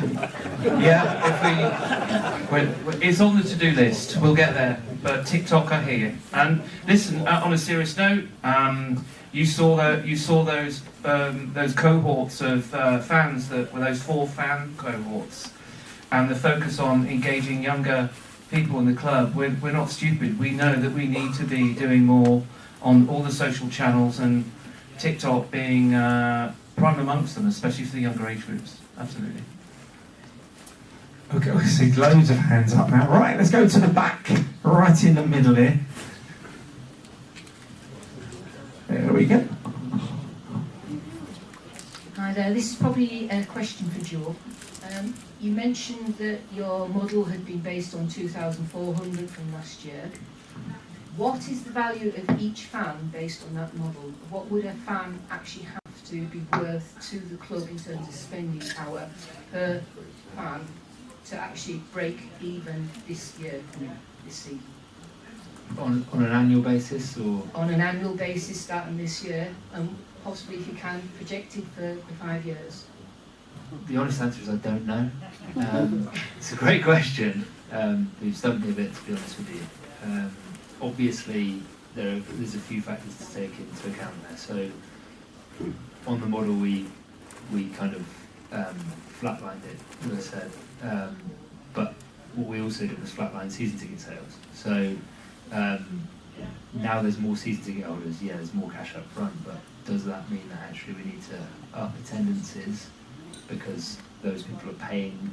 You've got more paying punters every week. Yes, probably. The other piece is that secondary spend. So how many more of those people can we get into the shop? How much more can we do to get people buying food at the ground, maybe venturing up here once or twice a season? Those are all considerations. I don't have a specific figure for you, unfortunately, but it's something we can go away and find out. It would be useful just simply because I think any fan that's looking at the way the clubs now run would possibly look at what their expected expenditure would be per year, and they can budget themselves for that, or they can invest more by coming more often or whatever. If people have an idea of where the aim of the club would be for their value in monetary terms, I think that would give people a good idea of what it's going to cost them to come to football in the first place. We often get individuals coming to try out, but they find that, it's maybe a bit expensive to have a ticket on that day, but obviously now we don't add on extras for surcharges now for coming on the day or through the turnstiles on the day. Those are things which are going to make the factoring difference in people being able to budget for the whole season instead of just one-off matches. And that would be good to know now. I think you make a brilliant point. And I've said this on one of the other forums we did online, but we're not trying to squeeze every penny we can out of our regular supporters. We need to get more of them through the gates and more often. And we need to turn the casuals into regulars and regulars into season ticket holders. It's a journey that we have to take people on. And part of the data diving that we've been doing is that there were 16,500 fans who bought a home Torquay United ticket for Plainmoor in the last 3 seasons. So that's quite a big addressable market. And so if we can convert, as I said, the casuals into regulars, regulars into season tickets, that's how we build a revenue base. At the same time, there's people that might think it's quite expensive. It is expensive, let's face it. And so we've got to provide value for money. So we have to improve the matchday experience. So when they do come, it's like, yes, it was expensive, but I loved it. It was 3 hours, well spent, met lovely people, had a lovely time, and I'm looking forward to come back in 2 weeks. And that is a really fundamental part of what we need to do here. And so we need to improve that. Yeah, I would say the fiscal policy is not, that the model was based on 2,400 supporters, but we know the supporters here are loyal to this football club, and I would expect us to get much higher than that this season, especially in the first 3 months, depending on how well we do. So if people can afford to get involved with the share issue, that's fantastic. But we will never sort of underestimate the support we get from the core fans, and it should never be down to the monetary issue. It's just about having you there. This morning we had an open training session. Somebody came up to me and said they can't afford to have a season ticket.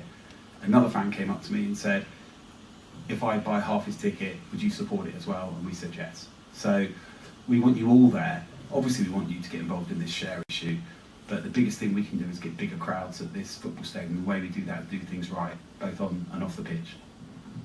Okay, that's great. Thank you very much. Right, David, you deserve a question after all the work you've been doing. I've sort of got two questions. One is just about, Michael, about the demographics you talked about, and having been part of the volunteers here, if there's been any disappointment in that, it has been that not enough of the young guys who were very vocal, and rightly so, over the last couple of seasons, haven't been involved. I guess there's a third set of data we can look at, which is trust, and what's the age demographic of the people who have joined the trust, and do we have the trust of the young guys on the pop side Are they becoming part of the trust? I don't know if you guys have got that data. So it seems that we do have an issue about actively engaging those guys. I don't have the answer to this, so other than the couple of young guys who came up here and were painting and doing some jobs had been coming to this football club for many years, but said, this is the first time I've ever been up here. I've never been here before. As if this was something that they kind of, it's beyond my station here, I can't come up here. And I wondered maybe my only thought about engaging them was maybe you guys think about going to them one Saturday into boots and laces before a game. I think most of them are in there. I see the drum in the back room before most games and they're all in there. And maybe the trust could be, if you do have the same demographic issue I think as we've been highlighting tonight, could also engage with them in there, if that's where they are. Second one, it just was a fantastic sort of a retail improvement. But I think my wife pointed out maybe we get something like 1.7 million visitors to the day each year. And I think the only place you can buy a Torquay United shirt is in the shop. And as Michael talked about missing the South Hams and missing Tinbridge, you know, what plans do we have to get the brand out there? Okay, so we'll just take the second one on quickly. Obviously, there's an excellent online retail experience as well, David, as you know. But outside of that, it's a really good point. So we've actually, it probably brings up a wider point. We've had a few conversations that we need to explore with the council. So in terms of town centre exposure, one of those could be a retail unit, but certainly something to indicate that Torquay United exists or have a home game in the middle of town, especially during the summer months, because how many people are down there on the harbour outside Vaughan's that don't know Torquay have got games in the afternoon. They probably casually go up there and watch it, but they don't know it's happening, especially at this level now, because it's not advertised very well. So that is something we've thought about quite a lot. And it is interesting that Jason Buck online is, who I think we know him, don't we? He was saying we should reinstate the sign on the next map sign on the English Riviera Gateway on the South Devon. That's a brilliant idea. So yes, Jason, we'll add that to the list for the council. Joe, just a question for you is £100,000 of retail income so far, revenue. What's the split between the shop and online, just to give people a sense? About it's almost 50-50. So yeah, it's actually £51,000 online and 49,000 in shop. But I know that with the open training session today, we took about £2,000, so it might tip the balance back into the physical retail side of things. And on the question of young fans, I wonder whether, you know, you do a lot of social media content, and Mark with the Travel Club, I don't know whether you two could get together with some of the pop side and think about how we can re-engage with the club, get them more involved than just the Saturday. When you go to away games, there's a lot of young supporters there as well, so I don't know if you've got some ideas, but if you have, come to us and we'll try and do some type of presentation, etc., to get more engaged with the football club. Can I just, it's such an important point that David makes. I mean, it's so fundamental to the growth of our club and is the engagement with young people. So this is something we think about a lot. There's a reason that we've done our player reveals in the way that we've done them, using the channels that we've done. With greatest respect, that wasn't done for our regulars on the Bristow's bench. It was trying to engage newer, younger audiences that Torquay United is a cool football club, and we're hoping to keep that. We plan to engage with all our different. Now we understand who our fan cohorts are. The four of them, we can start talking to them in different ways, rather than just blanket, boring communications. So we are giving this some considerable thought about how we engage with younger audiences, but actually going into the boots and laces and having a pint with them before a game seems so fundamentally simple that we should definitely do that, shouldn't we? Back onto Facebook quickly then, and while we're on the chat of alcohol, Matt says, will there be potential for alcohol being allowed to be drunk in the stands like many other clubs in our league do? No. It's something that we've discussed at length, and then we've discussed it with the Safety Advisory Group, which is made up of obviously the ambulance service, police service, fire service, and they're not very keen on it. And to be totally honest with you, we're really ambitious football-wise, so we hope that it won't be allowed for too much longer whilst we're here. That's the honest answer. We've got no plans to let anyone drink within view of the pitch. What we are trying to do, and we've obviously experimented with the away bar, there is a licence to serve alcohol under the pop side, but again, being totally open with you, there's nowhere to go to drink the pint. But we are in talks with the Bowls Club, who are very keen to work with us to open that bar up to us pre-game and at half-time to reduce the load in boots so that more people can go and get a pint and drink it. While we're on the Bowls Club, there is another question on the Bowls Club who says, does the bowling club bring in decent income for the club, or could it be used for another purpose? Yeah, no, they pay rent. They're good payers. They obviously carry the badge. They've actually got a couple of world champions who play there, so they provide good exposure. It's a really well-run organisation, but we could certainly work with them to utilise the space better. Is the honest answer on that? I saw a drip of sweat on Joe's brow there as well when Michael asked him that question.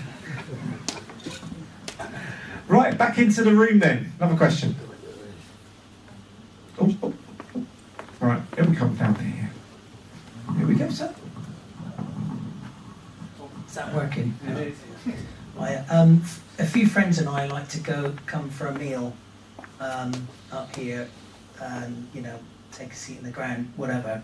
Is there any plans to actually publish the menus for the restaurant here and some more details of this Devonshire suite that I think you'd mentioned, and everything, 50 supporters maximum amount to go. It's a little, we don't know what's available, what the costs are of maybe sponsoring a game or having a box or whatever. Is there any price list available, given it's the first game of the season this Saturday? Okay, so I think we probably need to make sure we communicate it better then, essentially. I think we need to make sure it's really clearly priced on the website and put something out there, because if it's difficult for people to find out, then we need to review that. Because that information is now nailed down and we've decided upon it, but we'll just look at how we've communicated it and make sure there's something out there that everyone can look at. In terms of a menu, that's a great idea. I'll be honest, we haven't really thought about putting those the menus out for each game, but we are in a position now where we've got kind of 5-6 games mapped out with the food that's going to be served. So there's absolutely no reason why we can't publish that. That's very good, because last season we came up and the food was, fairly poor, to be honest. It was £36 and it was a bit disappointing. Yeah, and that's the regular feedback that we got, to be honest. So we want as many people. We want this room to be full every match day, and as Michael alluded to earlier, there's several businesses that do support the club, sponsor the club, but may come themselves, but would be embarrassed to actually bring customers here last year, which I think is fair.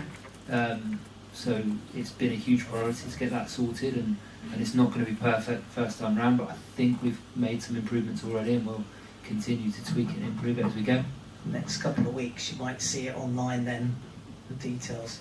Yeah, absolutely.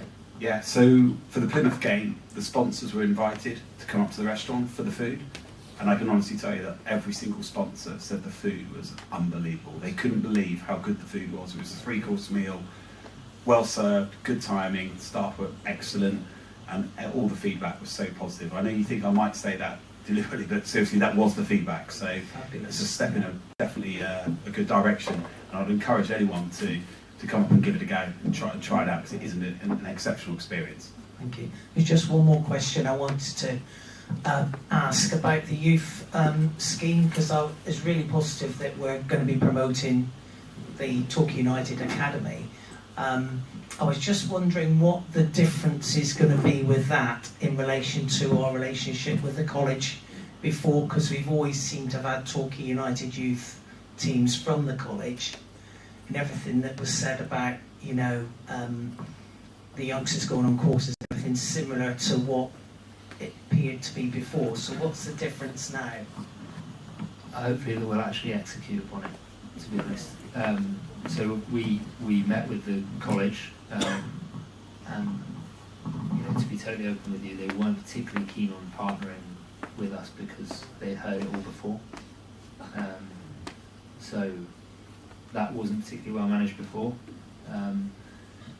On the football side of things, there wasn't really an openness to have that relationship either. Obviously there's been a change of personnel, and that openness is there. And you know, Paul's really open as long as the level is good enough to invite those young lads to training and see if they've got what it takes. Previously, I don't think that was the case. Likewise, there was probably a fair few promises made in terms of transfer of skills and utilising the students to give them experience, but that never came through. So you're right, you probably have heard it before, but it's up to us to make that happen now. Another one coming through from Facebook from Luke. This is for the Supporters Trust. Can we see the fan zone make a return by before the home match days? Well, the answer to that is yes, but we are in discussions with whoever might be the new operations manager here. So we're waiting for his appointment, and yes, but we will be talking about having a fan zone return, and we will also be talking about returning match day ambassadors as well. All plans in progress. We like it. Back in the room then. Right, come on, Nigel. Right, we're sitting in the stand, which is the oldest part of the ground, being 32 years old, and I see one of the aims is to redecorate the external, which I understand obviously is going to have to be done on a professional level. The state of the steelwork along inside here, the fascias, the girders, are rusting away quite badly. Similarly on the pop side as well. Is there any plans to sort of get some sort of rust-proofing paint to kill that off? And another question, the approach to the Ellicombe End turnstiles. I know it's part of the public highway and it's the council's responsibility, but could the football club put some pressure on the council to clear those potholes which have been in existence probably for a good 10 to 12 years? And it's an absolute safety hazard, especially when you've got crowds of people, dark evening nights in the winter, and also midweek games, end of Saturday afternoon games November onwards. It is a major issue which should be sorted. So I'll just tackle your second question quickly. So when the safety advisory group came to do their inspection of the outside of the ground, they obviously noticed the state of the pavements and the walkways coming in. So they are applying pressure to the highways to get that sorted. So that has been noted. I don't know why it's taken so long, but yeah, they weren't very impressed, to be honest with you. And on your first question, two things to say there. Yes, this week we had the SANS report drop, right? So the SANS report is an independent survey we have done of the stadium. We had a small one done before we agreed to take the club out of administration because we were worried that there might be a six-figure capital expenditure hole there because we wouldn't pass our safety. The good news is that structurally, believe it or not, despite how they may look, structurally the infrastructure here is solid. Is it in need of some remedial work? 100%. We know all of those corrosion areas that you talk about because they're set out in some fine detail in a report that thick of all the remedial works that we need to be done. There'll be some stuff that we can do in the short term. There's some stuff that will require being done in the medium term that will require some proper money being spent. And these are all the choices we'll have in front of us over the next few years on doing that. What I can tell you is that there's a big project, isn't there? Do you know? Yeah, it starts in September. When we first took over from the administrators, one of our sponsors came straight to us and said, as a gift to Torquay, we will do the painting outside, get it all done, and they're going to start that in September. So you'll see a difference there straight away. Obviously, we'll have a look at what we can do at the same time as we paint it, but I suspect some of that will be outside their mandate, but we'll do our best to try and repair some of those things. And by the way, they offered to do that for a very low amount of money. Let's just say they got some sponsorship and some boards, but it's a lot more than that to actually do the work that's required. Going back to the young fan thing, a question from Kevin on Facebook. He says, are we going to have sort of more family football days where maybe kids go free? I believe there's, from FA guidelines, there's actually a limit on the amount of free tickets you can give away in a season. But yeah, we've obviously certainly been within that for the last few years. So yes is the answer. We'll be looking to do an awful lot to get younger people back in the ground, essentially. There's been a few ideas thrown around, but we need to really nail those down, choose some fixtures that we're gonna put some offers on and try and get young people into the ground. We're reaching out to through the Community Sports Trust an awful lot more schools, making sure that they all feel part of that Torquay United community. Anecdotally, I do think some of the social media stuff has started to work. We met with Steve Margetts, who's the head teacher at Torquay Academy. He's a great guy, and he said he's walking through the playground and hearing people talking about the signing videos and everything else, which is really nice to hear. Whereas actually previously, no one's taken an interest in Torquay United over the last couple of years. So I'm hoping we're making progress on that front. Sorry, I waffled a bit there, but yeah, essentially we will be trying to get more young people into the ground. Yeah, absolutely. Okay. More questions? Yes, there we go there. Hi, slightly maybe trivial question, but is there any way we can sort out the half-time refreshment bars? I know it's difficult, but you're queuing. I stand on the pop side, and the Plymouth game, it was queuing right round to the turnstiles, back on itself and back up the stairs and along the terraces. So it obviously puts you off going to try and get something at half time. I know it happens at every ground, it's not unusual, but the annoying thing is that there is on the pop side, the refreshment stall, there is another facility for opening a doorway or a hatch there, which they used it for a while, and I think it's been closed for, I don't know, 5, 6, 7 years. I'm not sure, really, lost track. But that was to serve like drink. If you only wanted a drink, you could go to that counter, and obviously it made it easier on the queuing time. We tend to miss half the. If you want a half-time refreshment that's not alcohol, then you do tend to miss the first 10 minutes or so of the start of the second half. Yeah, I don't know, that's not trivial at all. I think that's pretty central to the match day experience, being able to get some food. Yeah, the structure of the stadium isn't ideal for any of this. I mean, obviously there's not a huge amount of space in the pop well, and specifically in the family stand corner where you've got the toilets, the kiosk, the turnstiles. altogether. But all we can do is try. I don't think we were particularly aware that the second hatch doesn't open, so that's a conversation that we can have to see if that can improve things. There's probably a few queuing arrangements we can have a go at, and potentially have a look at maybe some people kind of mobile, walking around with snacks as an option, theatre style. But yeah, we'll fire some pasties out of a gun. But I'm sure there's little things that we can do. Boiling hot pasties out of a cannon.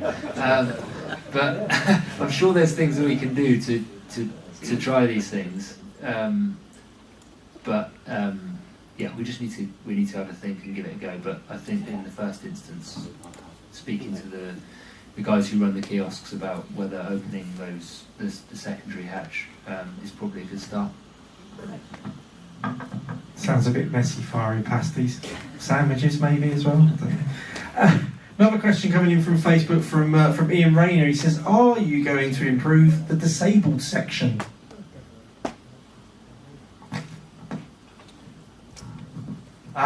There are a number of improvements we need to make. The disabled section, it's interesting. I personally was involved in helping fund that initial, or putting a roof over the disabled section. We're constrained by the space that we have, and we have to come within SAG guidelines and spacing and stuff. If we find that we've got if demand for wheelchair space exceeds supply, then we totally have to address that. And so, are there plans right now to expand the disabled section? The honest answer is no. If we feel that we need more space, if we're turning away people in wheelchairs to come in this football club, then we absolutely need to address that. And so if that is happening, then let's hear about it. And let's consider how we might be able to deal with it. There are a couple of minor things, I suppose not so minor if you're underneath it, but for example, there's some cracks in the plastic covering that I know Nick has got quotes for already this week. So we'll be improving those bits immediately so that people don't get rained on when that inevitably happens. So distrusting of the weather. Another question at the back.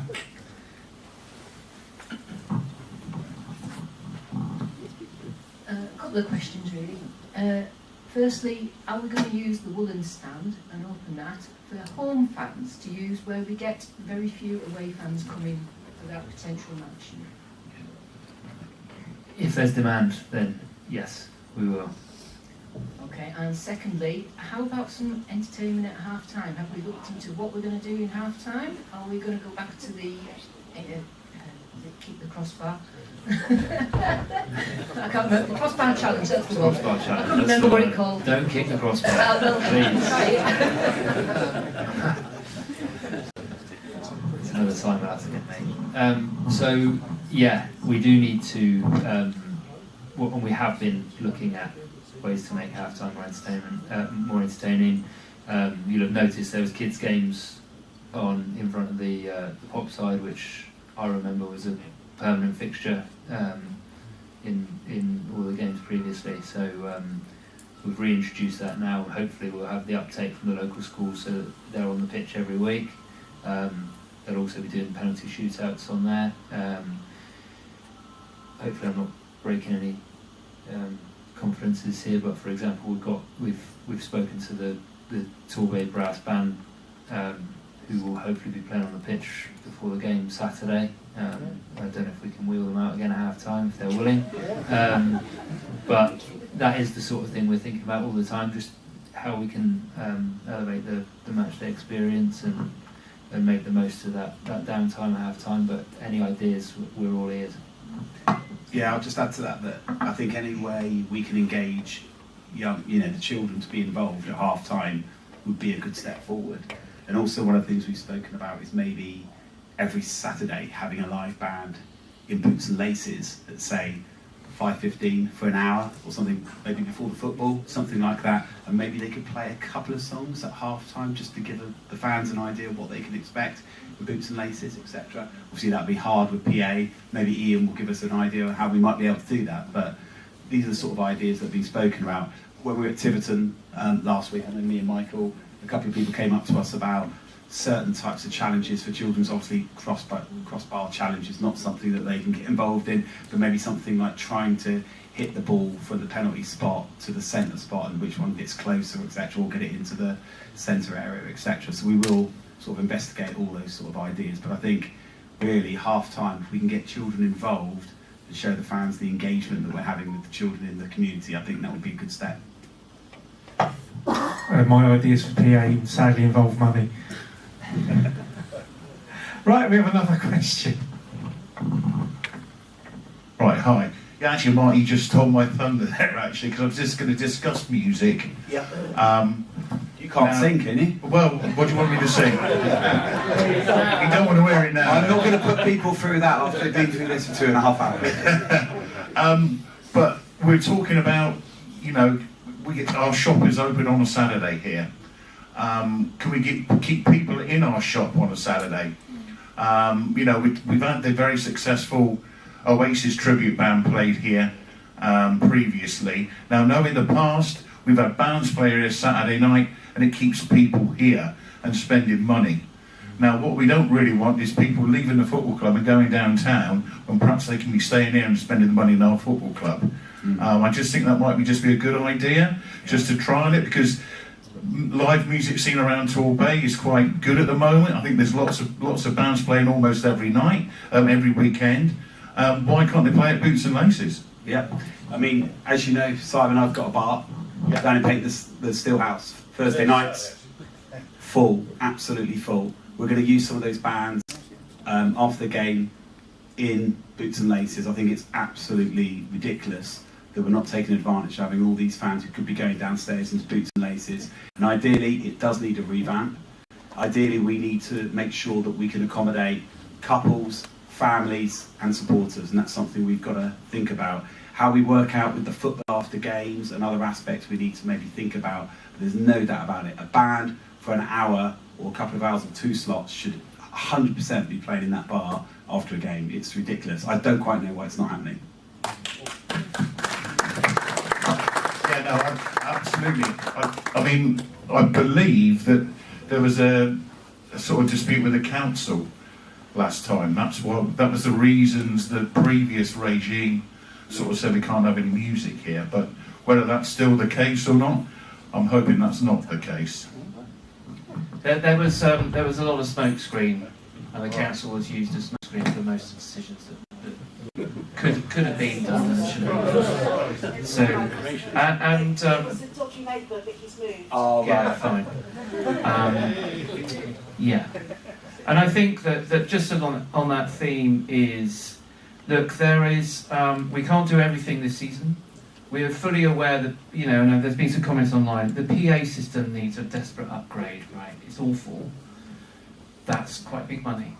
There's corrosion that's required to be fixed across all the stands. We're going to have to patch and mend probably for another couple of years until we can get that surplus. Boots, we know is very high up our list. That needs a complete renovation. It's tired. We know it needs freshening up. And it needs a new, exciting dynamic to it, with lots of events, engaging more local community clubs to do stuff at Boots and Laces, and we have to get the match day experience right at Boots and Laces. It's sacrilege that we don't have people going there after the games currently in big numbers, when they should. That place should still be rocking at 9 o'clock at night after the game. Yeah, I was going to say, so if the band was in there at 5:15 on Saturday, would people be there? Yeah? Okay, Joe, should we sort that? No, I'll sort it. Yeah, no, that sounds like a good plan. I think, yeah, back to the earlier point, I think just the whole match day experience, you know, we want people here from midday till 8 o'clock at night spending money. You know, there's little things we can do, which we haven't done, which is show everyone at a table here and at a box there at the time they're leaving at 6:30, 7 o'clock, someone just show them down to Boots and Laces. At the moment they all just walk off, and they probably all go into town because they've had a few drinks. So yeah, loads of really quick wins that we can implement, and probably a few things that would require a bit more work. Definitely from a personal experience, live music does indeed work. It's good, and while we've got the crowds here, why not use it? Now, talking of music, somebody is asking, would we consider not playing music right up till kick-off to give more chance for the atmosphere to build up? I think it's surely the other way around, isn't it?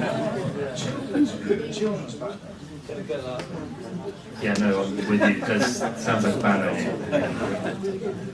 There's a couple of people asking for it, or asking about it on Facebook, but there we go. Yeah, I guess everyone's got their own opinions. Any more questions in the room? Who hasn't had one yet? Yep, you haven't had one yet. Let's have a go. Hi. I'm one of the 700 old fogies from Bristol's bench. What I'd like to know is, when I buy my community shares and I snuff it, can I pass it on to anybody else in the family? It's in your will. Can you hear me? Yeah. Yes, is the honest answer. The shares are non-transferable in as much as, you can't sell those to other people, or you can't transfer the ownership, but in the event of your passing, yes, you can do. Thank you. Yeah. Question for the board. As far as hospitality is concerned, again, throughout the year I normally have the odd meal with a friend here, and it's always been value for money. I was looking on the website, is it £70 plus VAT now? Is that the match day meal? Is that what I was reading? Yeah, that's right, yes. So I'm afraid that as an old age pensioner, that's just a lot of money to fork out. So how have you come to that decision, can I ask? We think that's consistent with what it was last year, so we haven't actually elevated the price. I don't know if there was an option last year to just buy the meal, which could have, because that obviously includes your match ticket as well. Yeah, I think it was £35 last year, was it? Yeah, £35. Is it season ticket holder? Yeah. Sorry? Okay. Okay, so to be honest with you, what we'd hope is that we're kind of selling the restaurant out every week, including the ticket price. If that's not happening, I don't see any reason why we couldn't introduce the option that if you've already got your match ticket, or if you're a season ticket holder, that you can also pay for the meal in itself. I'd certainly like that, please, yeah. So yeah, we'll keep that under review. Yeah. And another thing about some of the events you're planning, and hopefully they take off. One of the other big issues is car parking and parking around the ground. Is there any option or plan you've thought of for that? There's not really a huge amount we can do about it, to be totally honest with you. Obviously, there's the Ringo car park in the swimming pool is available. Yep. On the weekends, the school do quite often make the car park available for us. But if they've got something on, then we don't have access to that. So that's kind of on a week-by-week basis. But other than that, we are a bit limited on what we can do about that, to be honest. Yeah, okay, thanks. No, Mark, we still read car park plans. So. Yeah.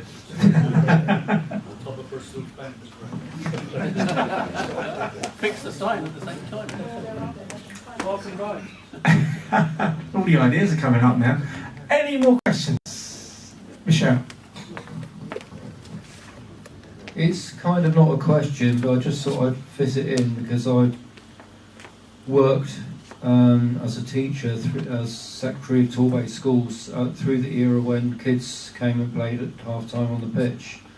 And I would say it's not just match day entertainment, but from my experience of doing it for 15 or 16 years, there were a number of those kids who ended up being professional footballers, and a few of them luckily came through Torquay United, and there are a number more that fell in love with the club and asked their parents to come back and watch football.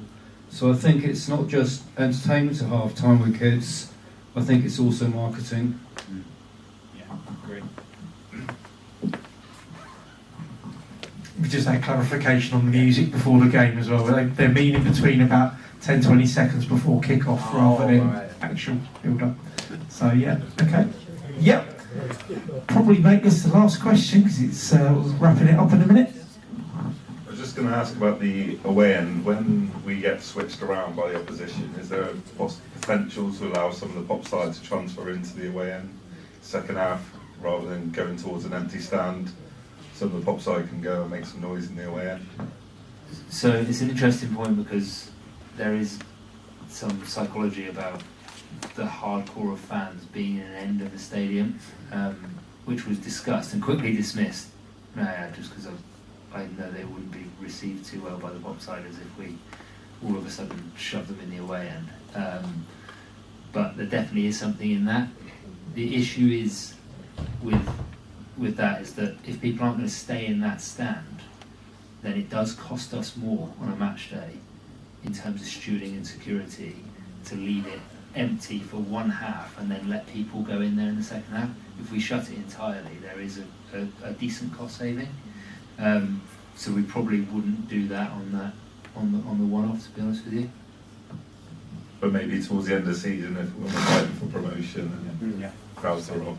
As soon as there's demand, we'll open it up. I think, no doubt, the more people can get in the ground, the better.